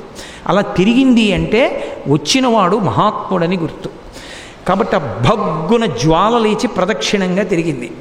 బలిచక్రవర్తి గుర్తుపట్టాడు, వచ్చినవాడు సామాన్యుడు కాడు, బ్రహ్మచారి చాలా గొప్పవాడు అనుకుని ఒడుగా ఎవ్వరి వారవెవ్వడవు సంవాస స్థలం వెయ్యది ఎడకున్ని వరుదించుటన్ సఫలమయ్యన్ వంశమున్ జన్మమున్ కడు ధన్యాత్మడనైతి ఈ మఖము యోగ్యం వయ్యే సుహృతంబులయ్య శిఖులున్ కళ్యాణమి కాలమున్ అన్నాడు. యజ్ఞ వైభవాన్ని ఆవిష్కరించారు ఆ పద్యంలో. ఒడుగా పేరు తెలియదుగా, ఉపనయనం చేసుకున్న ఓ బ్రహ్మచారి, ఎవ్వరి వాడవు, ఎవరి పిల్లాడివయ్యా, ఎవ్వరి వాడ వెయ్యడిది, ఎక్కడి నుంచి వచ్చావు, నువ్వు ఇక్కడికి రావడంలో సుహృతంబులయ్యే శిఖులు, నీ అగ్నిహోత్రం ఎలా పైకి లేచి జ్వాలగా తిరిగిందో చూడు ప్రదక్షిణంగా. సుహృతంబులయ్యే శిఖులు, నా కోరికలన్నీ తీరేయ్యా, ఇవాళ నా వంశం తరించింది నీలాంటి వాడు రావడం వల్ల, ఈ యాగం గొప్పగా ప్రసిద్ధి చెందుతుంది.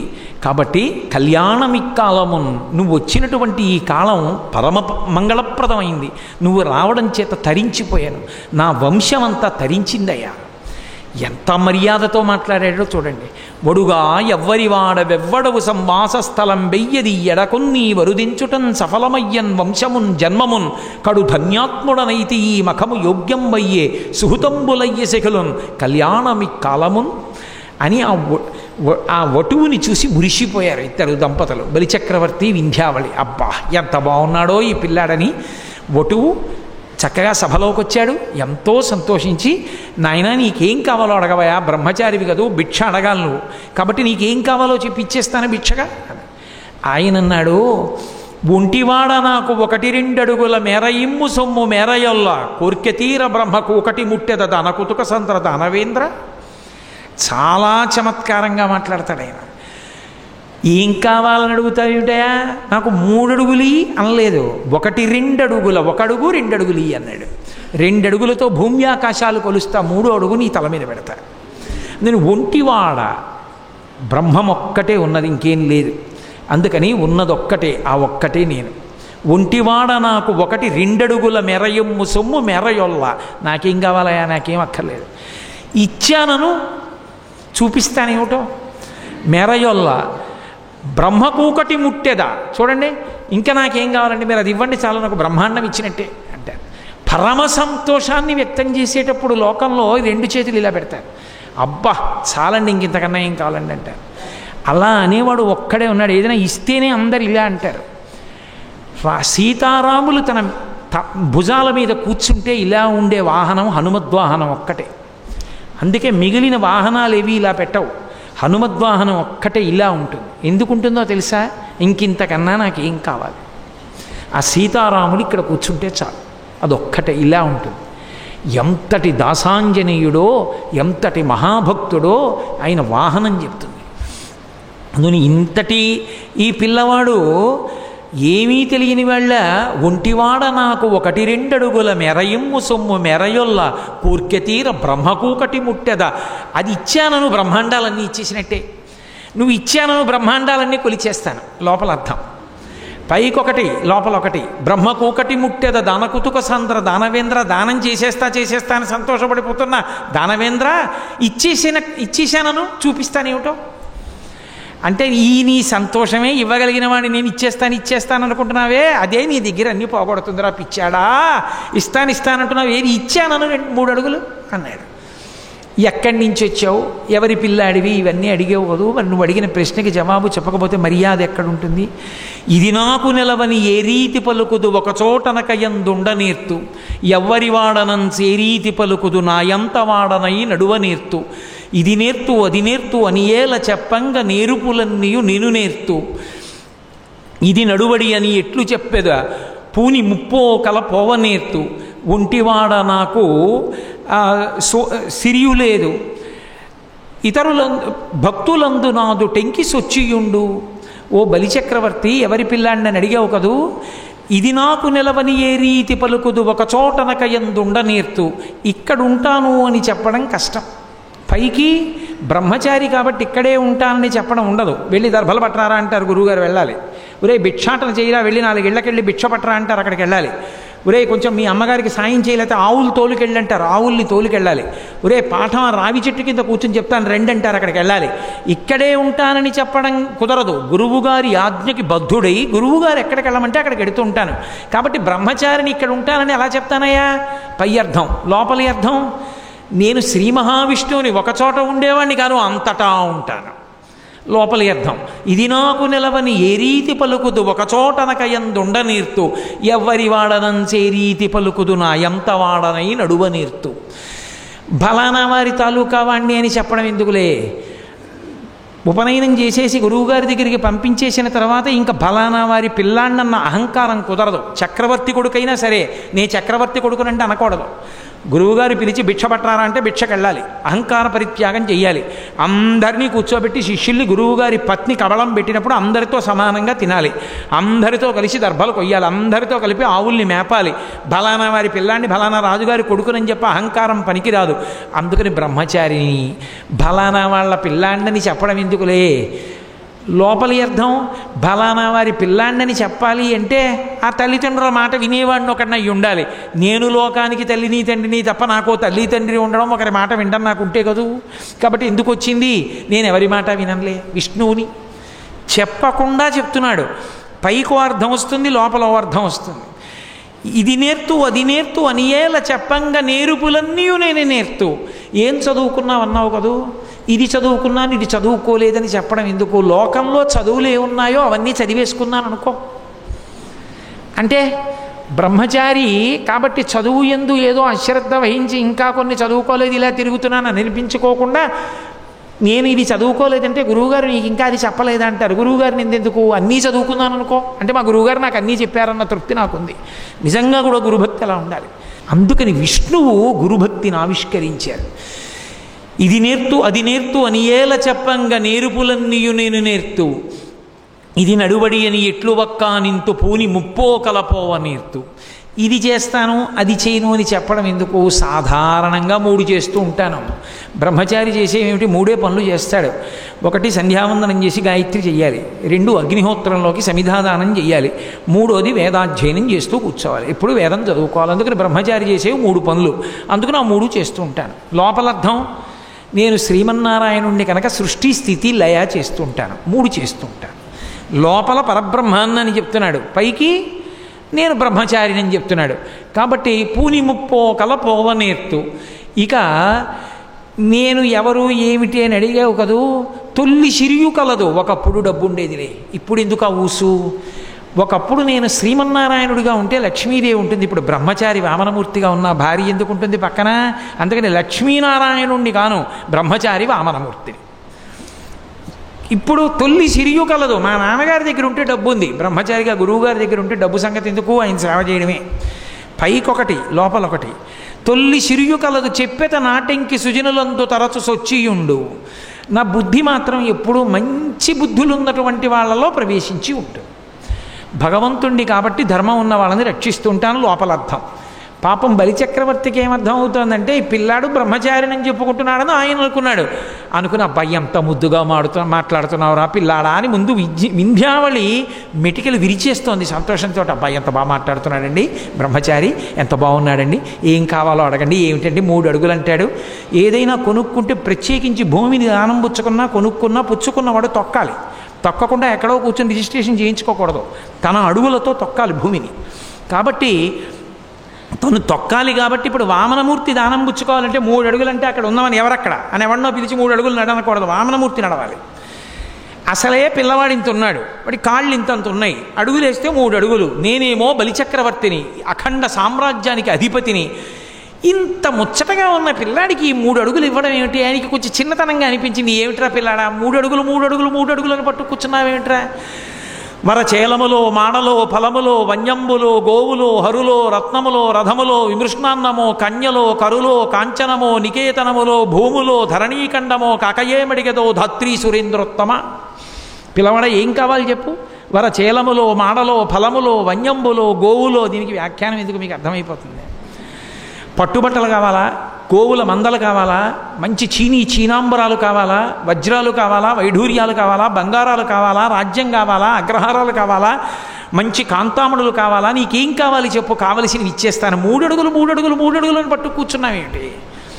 ఆయన అన్నాడు, వ్యాప్తిం పొందక వగవక ప్రాప్తంబగు లేశమైన 10,000 తృప్తించందని మనుజుడు సప్తద్వీపములనైన చక్కంబడునే.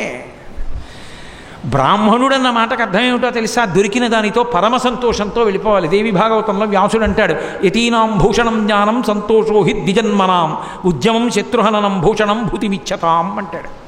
యతీనాం భూషణం జ్ఞానం, సన్యాసికి గొప్ప భూషణం ఏది అంటే జ్ఞానమే. సంతోషో హి ద్విజన్మనాం, బ్రాహ్మణుడికి ఉండవలసిన గొప్ప ఐశ్వర్యమేమి అంటే తృప్తియే. ఆ తృప్తి వలన కలిగిన సంతోషం. సంతోషో హి ద్విజన్మనాం ఉద్యమం శత్రుహననం, క్షత్రియుడికి ఉండవలసిన ఆభరణం ఏది అంటే శత్రువుల్ని సంహరించడంలో పూనికతో ముందుకు వెళ్ళగలగడం. భూషణం భూతిమిచ్చతాం, ఈ ముగ్గురికి ఇవి 3 భూషణములు అంటాడు వ్యాస భగవానుడు. అలా వ్యాప్తిం పొందక వగవక ప్రాప్తంబగు లేశమైన 10,000 తృప్తించందని మనుజుడు సప్తద్వీపములనైన చక్కంబడునే అంటాడు వామనమూర్తి. అసలు దొరికిన దానితో తృప్తి పడడం అనేటటువంటిది అలవాటు లేనటువంటి బ్రాహ్మణుడికి 7 ద్వీపములను తీసుకొచ్చి ఇచ్చేశానన్నా కూడా ఇంకా తృప్తి ఉంటుందా? ఇచ్చినవాడి చొక్కా కూడా ఇచ్చేస్తే బాగుండని ఉంటుంది. కాబట్టి తృప్తి అన్నది లోపల ఉండాలయా. 3 అడుగులు 3 అడుగులు 3 అడుగులు అంటామే, నాకు ఆ 3 అడుగులు చాలు, 3 అడుగులు ఇచ్చానను సంతోషిస్తాను అన్నాడు. అంటే ఆయన వింధ్యావళిని పిలిచి, పిల్లాడు 3 అడుగులు 3 అడుగులు అంటున్నాడు, ముచ్చటగా ఉన్నాడు, ఆ 3 అడుగులే దానం చేస్తా అని బంగారు పళ్ళెని తెప్పించి అక్కడ పెట్టి, రమ్మా మానవకొత్తమ లిమ్మా నీ వంచితమ్ము లేదనకిత్తున్ చెమ్మా అడుగుల ఇటురా నిమ్మా కడుగంగవలయు నేటికి తడయం. కాళ్ళు కడిగి దానం చెయ్యాలి. అందుకని బంగారు పళ్ళెం అక్కడ పెట్టి, ఏది నీ కుడిపాదం జాపి అందులో పెట్టు, కుడిపాదం కడిగి ఎడంపాదం కడగాలి, కుడికాలు పెట్టు కడుగుతాను అన్నాడు. వామనమూర్తి తీసి తన బుజ్జి పాదాన్ని ఆ పళ్ళెంలో పెట్టారు. ఆయనంటే బ్రహ్మచారిగా ఉన్నారు కానీ లక్ష్మీదేవి మహాపతివ్రత నిత్యానపాయనికి ఒక అలవాటు ఉంది. ఆమె నిద్ర లేచినదాదిగా శ్రీ మహావిష్ణువు యొక్క పాదముల మీద తన నొసటన ఉన్నటువంటి కుంకుమ యొక్క ముద్ర పడేటట్టుగా మోకాళ్ళ మీద వంగి నమస్కరిస్తుంది. శంకరాచార్యులు వారి సౌందర్యలహరి చేస్తూ అమ్మవారి అవయవాలన్నీ సున్నితంగా ఉంటాయి కానీ అమ్మవారి మోకాళ్ళు మాత్రం గరుకు తేలిపోయాయి అన్నారు. ఎందువల్ల అంటే పరమశివుడు కనపడినప్పుడల్లా మోకాళ్ళ మీద వంగి నమస్కరించి ఆమె మోకాళ్ళు గరుకెక్కిపోయాయి అన్నారు. అలా వామనమూర్తి తన పాదాన్ని చాపి కుడిపాదాన్ని పళ్ళెంలో పెట్టారట. పోతనగారు అన్నారు, ఏమి దర్శనం పొందారో మహానుభావుడు. బలిదైచ్చేంద్రకరద్వయీకృత జల ప్రక్షాళన వ్యాప్తి కింజలజాతక్షుడు సాచ యోగి సుమన సంప్రద్ధిత శ్రీదమున్ కలితా నమ్ర రమాలలాట పదవీ కస్తూరికాషాదమున్ నళినామోదము రత్ననూపరము నానావేదమున్ పాదమున్. ఆ పాదము అనేకమైనటువంటి పద్మముల చేత పూజింపబడిన కారణం చేత ఆ పాదమే పద్మమై సుగంధములను విరజిమ్ముతుంటుందిట.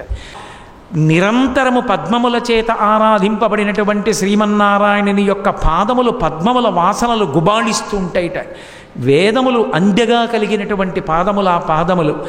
ప్రతిరోజు లక్ష్మీదేవి నమస్కరించిన కారణం చేత ఆమె లలాటమునందు ఉన్నటువంటి కస్తూరి తిలకం ఆయన పాదములకు అంటుకున్నటువంటి ఆ పాదములను కడగడానికి ఉద్యుక్తుడయ్యాడు.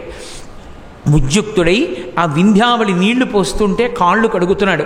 కడుగుతూ విప్రాయ ప్రకట వ్రతాయ భవతే విష్ణుస్వరూపాయతే తత్ప్రామాణ్య విదే త్రిపాదస్య ధరణిం దాస్యామి యంచున్ కృపాక్షిప్రుండై ధనుజేశ్వరుండు బడుగుంచేసాచి పూజించి బ్రహ్మప్రీతమ్మని ధారబోసె భువనం ఆశ్చర్యము పొందగాన్. ఆ దానం చెయ్యడానికి కృతకృత్యుడైపోతున్నాడు. పరిగెత్తుకొచ్చాడు శుక్రాచార్యుల వారి గురువుగారు. ఉరే ఉరే ఉరే ఉరే ఉరే ఎంత పని చేసేస్తున్నావురా, వచ్చినవాడు వామనమూర్తి బ్రహ్మచారి బ్రాహ్మణుడు అనుకుంటున్నావు, కాదు కాదు కాదు కాదు, సాక్షాత్ శ్రీమన్నారాయణుడు రా వచ్చినవాడు. నిన్ను మోసగించడానికి బ్రాహ్మణ వటువుగా వచ్చాడు. నువ్వు కాని 3 అడుగులు దానం చేశానని నీళ్లు విడిచిపెట్టావో ఉత్తర క్షణంలో 1 అడుగుతో భూమిని కొలుస్తాడు, ఇంకొక అడుగుతో ఆకాశాన్ని కొలుస్తాడు, 3వ అడుగు నీ తల మీద పెట్టి పాతాళానికి తొక్కేస్తాడు. రాజ్యం ఇంద్రుడికి ఇచ్చేస్తాడు. ఇవ్వనను, పర్వాలేదు. వారిజాక్షులందు వైవాహికములందు ప్రాణవిత్తమాన భంగమందు జకిత గోకులక్ర జన్మరక్షణమందు బొంకవచ్చు నఘము పొందడధిప. ఏం పర్వాలేదు, నేను చెప్తున్నాను గురువుగారిని నీకు నీతి. వారిజాక్షులందు ఆడవారి విషయంలో అబద్ధాలు చెప్పచ్చు, ఇప్పటిది కాదు, రాక్షస నీతి. కోటేశ్వరరావు గారు చెప్పారు భాగవతంలో ఉంది అని పాటించమని నేను చెప్పట్లేదు. అది రాక్షస నీతి. వారిజాక్షులందు వైవాహికములందు పెళ్ళిళ్లలో అబద్ధాలడచ్చు. మళ్ళీ చెప్తున్నా, ఇవన్నీ ఆ నీతి. ఇప్పుడు పాటించమని కాదు. వారిజాక్షులందు వైవాహికములందు ప్రాణ విత్త మాన భంగమందు. ప్రాణము విత్తము మానము పోతున్నప్పుడు బొంకవచ్చు నఘము పొందడదిప. అబద్ధం ఆడినా పాపమేం రాదు. కాబట్టి నేను ఇస్తానన్నానా ఎప్పుడన్నానను పర్వాలేదు, నా మాటలు వక్రీకరించారు అన్నట్లుగా మార్చేసేయి పర్వాలేదు అన్నాడు. అంటే బలిచక్రవర్తి చూసి అన్నాడు, మహానుభావ, మీరు గురువుగారే, ఇస్తాను అన్న నన్ను మళ్ళీ ఇవ్వను అని అనమంటారా? బ్రతకవచ్చు నొడల ప్రాణంబులుండిన బ్రతుకుగలిగనేని బ్రతుకుగలదు. నేను ఒంట్లో ప్రాణం పోయినా నాకు పర్వాలేదు, కానీ నేను ఇచ్చిన మాట మాత్రం తప్పను. పైగా నా ముందు చెయ్యి చాపినవాడు, దానం పుచ్చుకోవడానికి సిద్ధపడ్డవాడెవరు? ఏ సామాన్యుడైన వాడు కాడు. అందరికీ ఇలా అనడం తప్ప, అందరికీ ఇలా పెట్టడం తప్ప ఒకరి దగ్గర చెయ్యి చాపవలసిన అవసరం లేనివాడు. ఇప్పటి వరకు బ్రహ్మాండంలో ఎప్పుడూ ఎవరి దగ్గర చెయ్యి చాపనివాడు మొట్టమొదటిసారి నా దగ్గర చాపుతున్నాడు. పెట్టడం తప్ప పుచ్చుకోవడం చేత కాని వాడికి ఇచ్చిన వాడిని మొట్టమొదటిసారి నేనే అవుతున్నాను. బహుశా ఆఖరి వాడిని కూడా నేనే అవుతాను. అటువంటి అదృష్టం నాకు పడితే కాదంటారేం గురువుగారు? ఆ చెయ్యే మామూలు చెయ్యా? మీరు విష్ణువు చెయ్యి అంటున్నారు. అది ఆదిన్ శ్రీసతి గొప్పుపై తనువుపై అంశోత్తరీయంబుపై పాదాబ్జంబులపై కపోల తటిపై అమ్మవారి బుగ్గలు పుణికే చెయ్య. కపోల తటిపై పాలిండ్లపై నూత్న మర్యాదంచెందుక రంబు క్రిందకుట. లక్ష్మీదేవి ఒంటి మీద పడితే పరవశించిపోయేటటువంటి లక్ష్మీదేవి యొక్క పారవస్యానికి కారణమైన చెయ్యి కింద, పైన నా చెయ్యి. ఇంకేం కావాలయా గురువా? కాబట్టి కాదే రాజ్యము గిజ్జము చటతమే కాయంబు నాపాయమే. ఈ రాజ్యము గీజ్యము నా ప్రాణము నా శరీరము ఏదైనా పోని, ఈ కీర్తి వదులుకోను, ఇచ్చేస్తా. తెల్లబోయాడు గురువుగారు. కారే రాజులు రాజ్యముల్ గెలువరే గర్భోన్నతిం పొందరే వారేరీ సిరి మూట కట్టుకొని పోవంజాలిరే భూమిపై పేరైనన్ కలదే సిబి ప్రముఖులను ప్రీతిన్ యశక్కాములై ఈరే కోర్కెలు వరలంతలపరే ఈ కలమున్ భార్గవ. భాగవతంలో అద్భుతమైన స్థాయిని పొందినటువంటి పద్యం ఇది. కారే రాజులు రాజ్యముల్ గెలువరే గర్భోన్నతిం పొందరే. ఈ భూమిని పరిపాలించానన్న రాజులు ఎంతమంది వచ్చారు? ఏది ఒక్కడి పేరు లోకంలో గుర్తుందా? అందరూ భూమిపతులం అన్న వాళ్ళే. ఎన్ని రిజిస్ట్రార్ ఆఫీసులో ఎంతమంది పేర్లు మారిపోయిందో గజం భూమి. కానీ ఏడి ఒక్కడున్నాడా? అందరూ వెళ్ళిపోయారు. కానీ ఇచ్చినటువంటి వాళ్ళు ఉన్నారే, కీర్తి వహించినటువంటి వాళ్ళు, శివి చక్రవర్తి మొదలైన వాళ్ళు శాశ్వతంగా మిగిలిపోయారు. గురువుగారు ఇవ్వడం గొప్ప, కాబట్టి నేను దాని వలన నా ప్రాణాలే పోనివ్వండి. వచ్చుగాకలేమి వచ్చుగాక జీవధనములైన చెడుగాక పడుగాక మాట మీరలేడు మానధనుడు. ఇచ్చిన మాట తప్పలేను, నాకున్న అభిమానం అటువంటిది, కాబట్టి ఇచ్చేస్తాను గురువుగారు అన్నాడు. ఒరే, నేను ఇవ్వద్దంటే ఇచ్చేస్తానంటున్నావు. ఇచ్చేస్తానని నా మాట ధిక్కరించావు కాబట్టి నీకున్నటువంటి సమస్త వైభవము నశించిపోవుగాక. ఇది కదా బృహస్పతి చెప్పాడు. రాక్షస శరీరం తనుదోషం ఉంది. గురువుగారు ఎంత చెప్పినా వినకుండా గురువుగారి మాట తిరస్కరిస్తాడు. ఎప్పుడు తిరస్కరిస్తాడో అప్పుడు పోతుంది. అప్పటి వరకు నువ్వు ఓపిక పట్టన్నాడు. గురువుగారి మాట తిరస్కరించి ఆ నీళ్ల ధార పోసి దానం చేసేస్తున్నాడు 3 అడుగులు. అయినా శిష్యుడి మీద ఆపేక్ష వదిలిపెట్టలేక ఆ పోస్తున్నటువంటి పాత్ర యొక్క తొండంలోకి అడ్డొచ్చి పడ్డాడు శుక్రాచార్యుల వారు. నీళ్లు పడకుండా, నీటి ధార పడితే కానీ దానం చేయడం కుదరదు. ఇదన్నమమా అని నీరధార పడగ నీక అడ్డంబుగా కలచంద్రమాపగాను తెలిసి హరియుగవ్యునేత్రమట కుశగ్రమున పొడవ ఏకనేత్రుడయ్యనతడు. చేతిలో దర్భల కట్టుంది, బ్రహ్మచారి కదూ. ఏమిటి నీళ్లు పట్టలేదంటోంది వింధ్యావళి. ఉండమ్మా నేను చూస్తానని ఆ తొండంలో అడ్డం పడ్డ శుక్రాచార్యుల వారి కంట్లో గుచ్చుకునేటట్టుగా దర్భ పెట్టి ఒక పోటు పొడిచాడు వామనమూర్తి.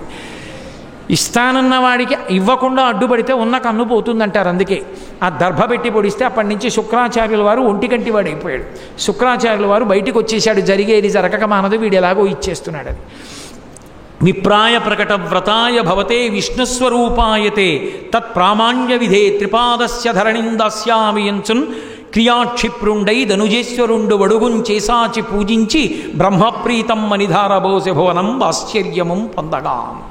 వెంటనే మహానుభావుడు వచ్చి, అమ్మో చెయ్యి చాపి పూజించి నేను ఇచ్చేస్తున్నాను 3 అడుగులని చెప్పి వేదం ఎలా చెప్పిందో అలా భవతే విష్ణుస్వరూపాయతే, విష్ణువుకి నేను ఇస్తున్నాను, నేను దానం చేస్తున్నానన్న అహంకారం కాదు, పరమేశ్వరుడు నన్ను అనుగ్రహించడానికి తాను వచ్చి పుచ్చుకుంటున్నాడని భవతే విష్ణుస్వరూపాయతే తత్ప్రామాణ్య విధే త్రిపాదస్య ధరణిం దాస్యామి యంచున్, 3 అడుగుల నేల ఇస్తున్నాను అని చెప్పి దానం చేస్తున్నానని నీరు విడిచిపెట్టాడు.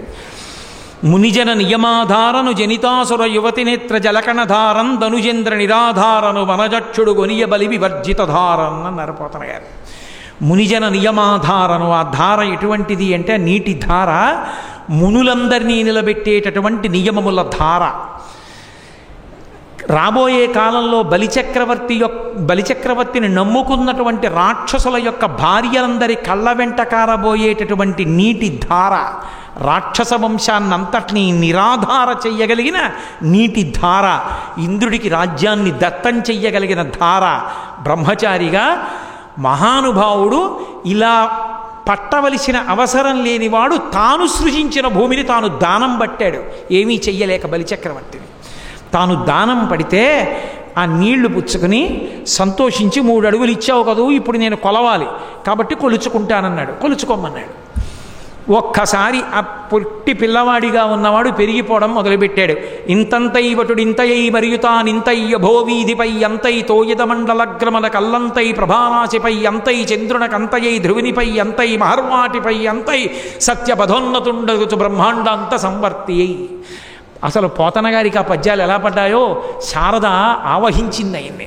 ఇంతంతై వటుడు ఇంతయై మరియు తానింతై అభోవీధిపై అంతై తోయద మండలగ్రమణ కల్లంతై ప్రభారాశిపై అంతై చంద్రునకంతయై ధ్రువునిపై అంతై, ఎన్ని లోకాలు దాటిపోయాడో ఆయన చెప్తున్నారు.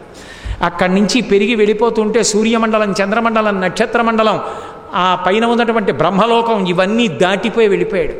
అంత పైకి వెళ్ళిపోతుంటే ఆ పెరిగిపోతున్నటువంటి వామనమూర్తి ఎలా పెరిగిపోయాడో మనకి చూపించడానికి పెరగని దాన్ని, కదలని దాన్ని ఒకదాన్ని ప్రమాణంగా పెట్టి పెరిగిపోతున్నటువంటి వామనమూర్తిని మనకి చూపించారు పోతన గారు. రవిబింబంబుపమింప పాత్రముగు ఛత్రమై శిరోరత్నమై శ్రవణాలంకృతియై గళాభరణమై సవర్ణ కేయూరమై చెవిమత్ కంకణమై కటిస్థలి ముదంచద్ఘంటయై నూపుర ప్రవరంబై పదపీఠమై వటుడుతా బ్రహ్మాండమున్ నిండుచోన్ అన్నారు. సూర్యబింబం గుండ్రంగా ఉంటుంది. ఆ గుండ్రంగా ఉన్న సూర్యబింబం పైన ఉంది, వామనమూర్తి కింద ఉన్నారు. పెరిగిపోవడం మొదలుపెట్టారు. పెరిగిపోవడం మొదలు పెడితే రవిబింబంబుపమింప పాత్రముగు ఛత్రమై, గుండ్రంగా ముందు గొడుగులా కనపడింది. దాటిపోయారు. దాటిపోతే ఛత్రమై శిరోరత్నమై, తల మీద పెట్టుకున్న రత్నంలా అయిందంటే దగ్గరికి వచ్చేసింది. ఇంకా పెరిగిపోయారు. శ్రవణాలంకృతి అయి, చెవికి పెట్టుకున్న ఆభరణంలా అయిపోయింది. ఇంకా పెరిగిపోయారు. గళాభరణమై, కంఠంలో హారంలా అయిపోయింది. అంటే సూర్యుడు కిందకు వస్తున్నాడు, ఆయన పైకి వెళ్ళిపోతున్నారు. గళాభరణమై సవర్ణ కేయూరమై, ఆయన మోచేతికి పెట్టుకున్న కేయూరంలా అయిపోయింది. కేయూరమై చెవిమత్ కంకణమై, ఇక్కడ పెట్టుకున్న కంకణం అయిపోయింది. కటిస్థలి ముదంచద్ఘంటయై, నడువుకి పెట్టుకున్నటువంటి వడ్డానానికి గంట అయిపోయింది. నూపుర ప్రవరమ్మై, కాలుకి పెట్టుకున్న అంది అయిపోయింది. పదపీఠమై, పాదం కింద పీఠం అయిపోయింది. అంటే అక్కడున్న సూర్యుడు ఆయన పాదం కిందకు వచ్చాడు, ఆయన పైకి వెళ్ళిపోయారు.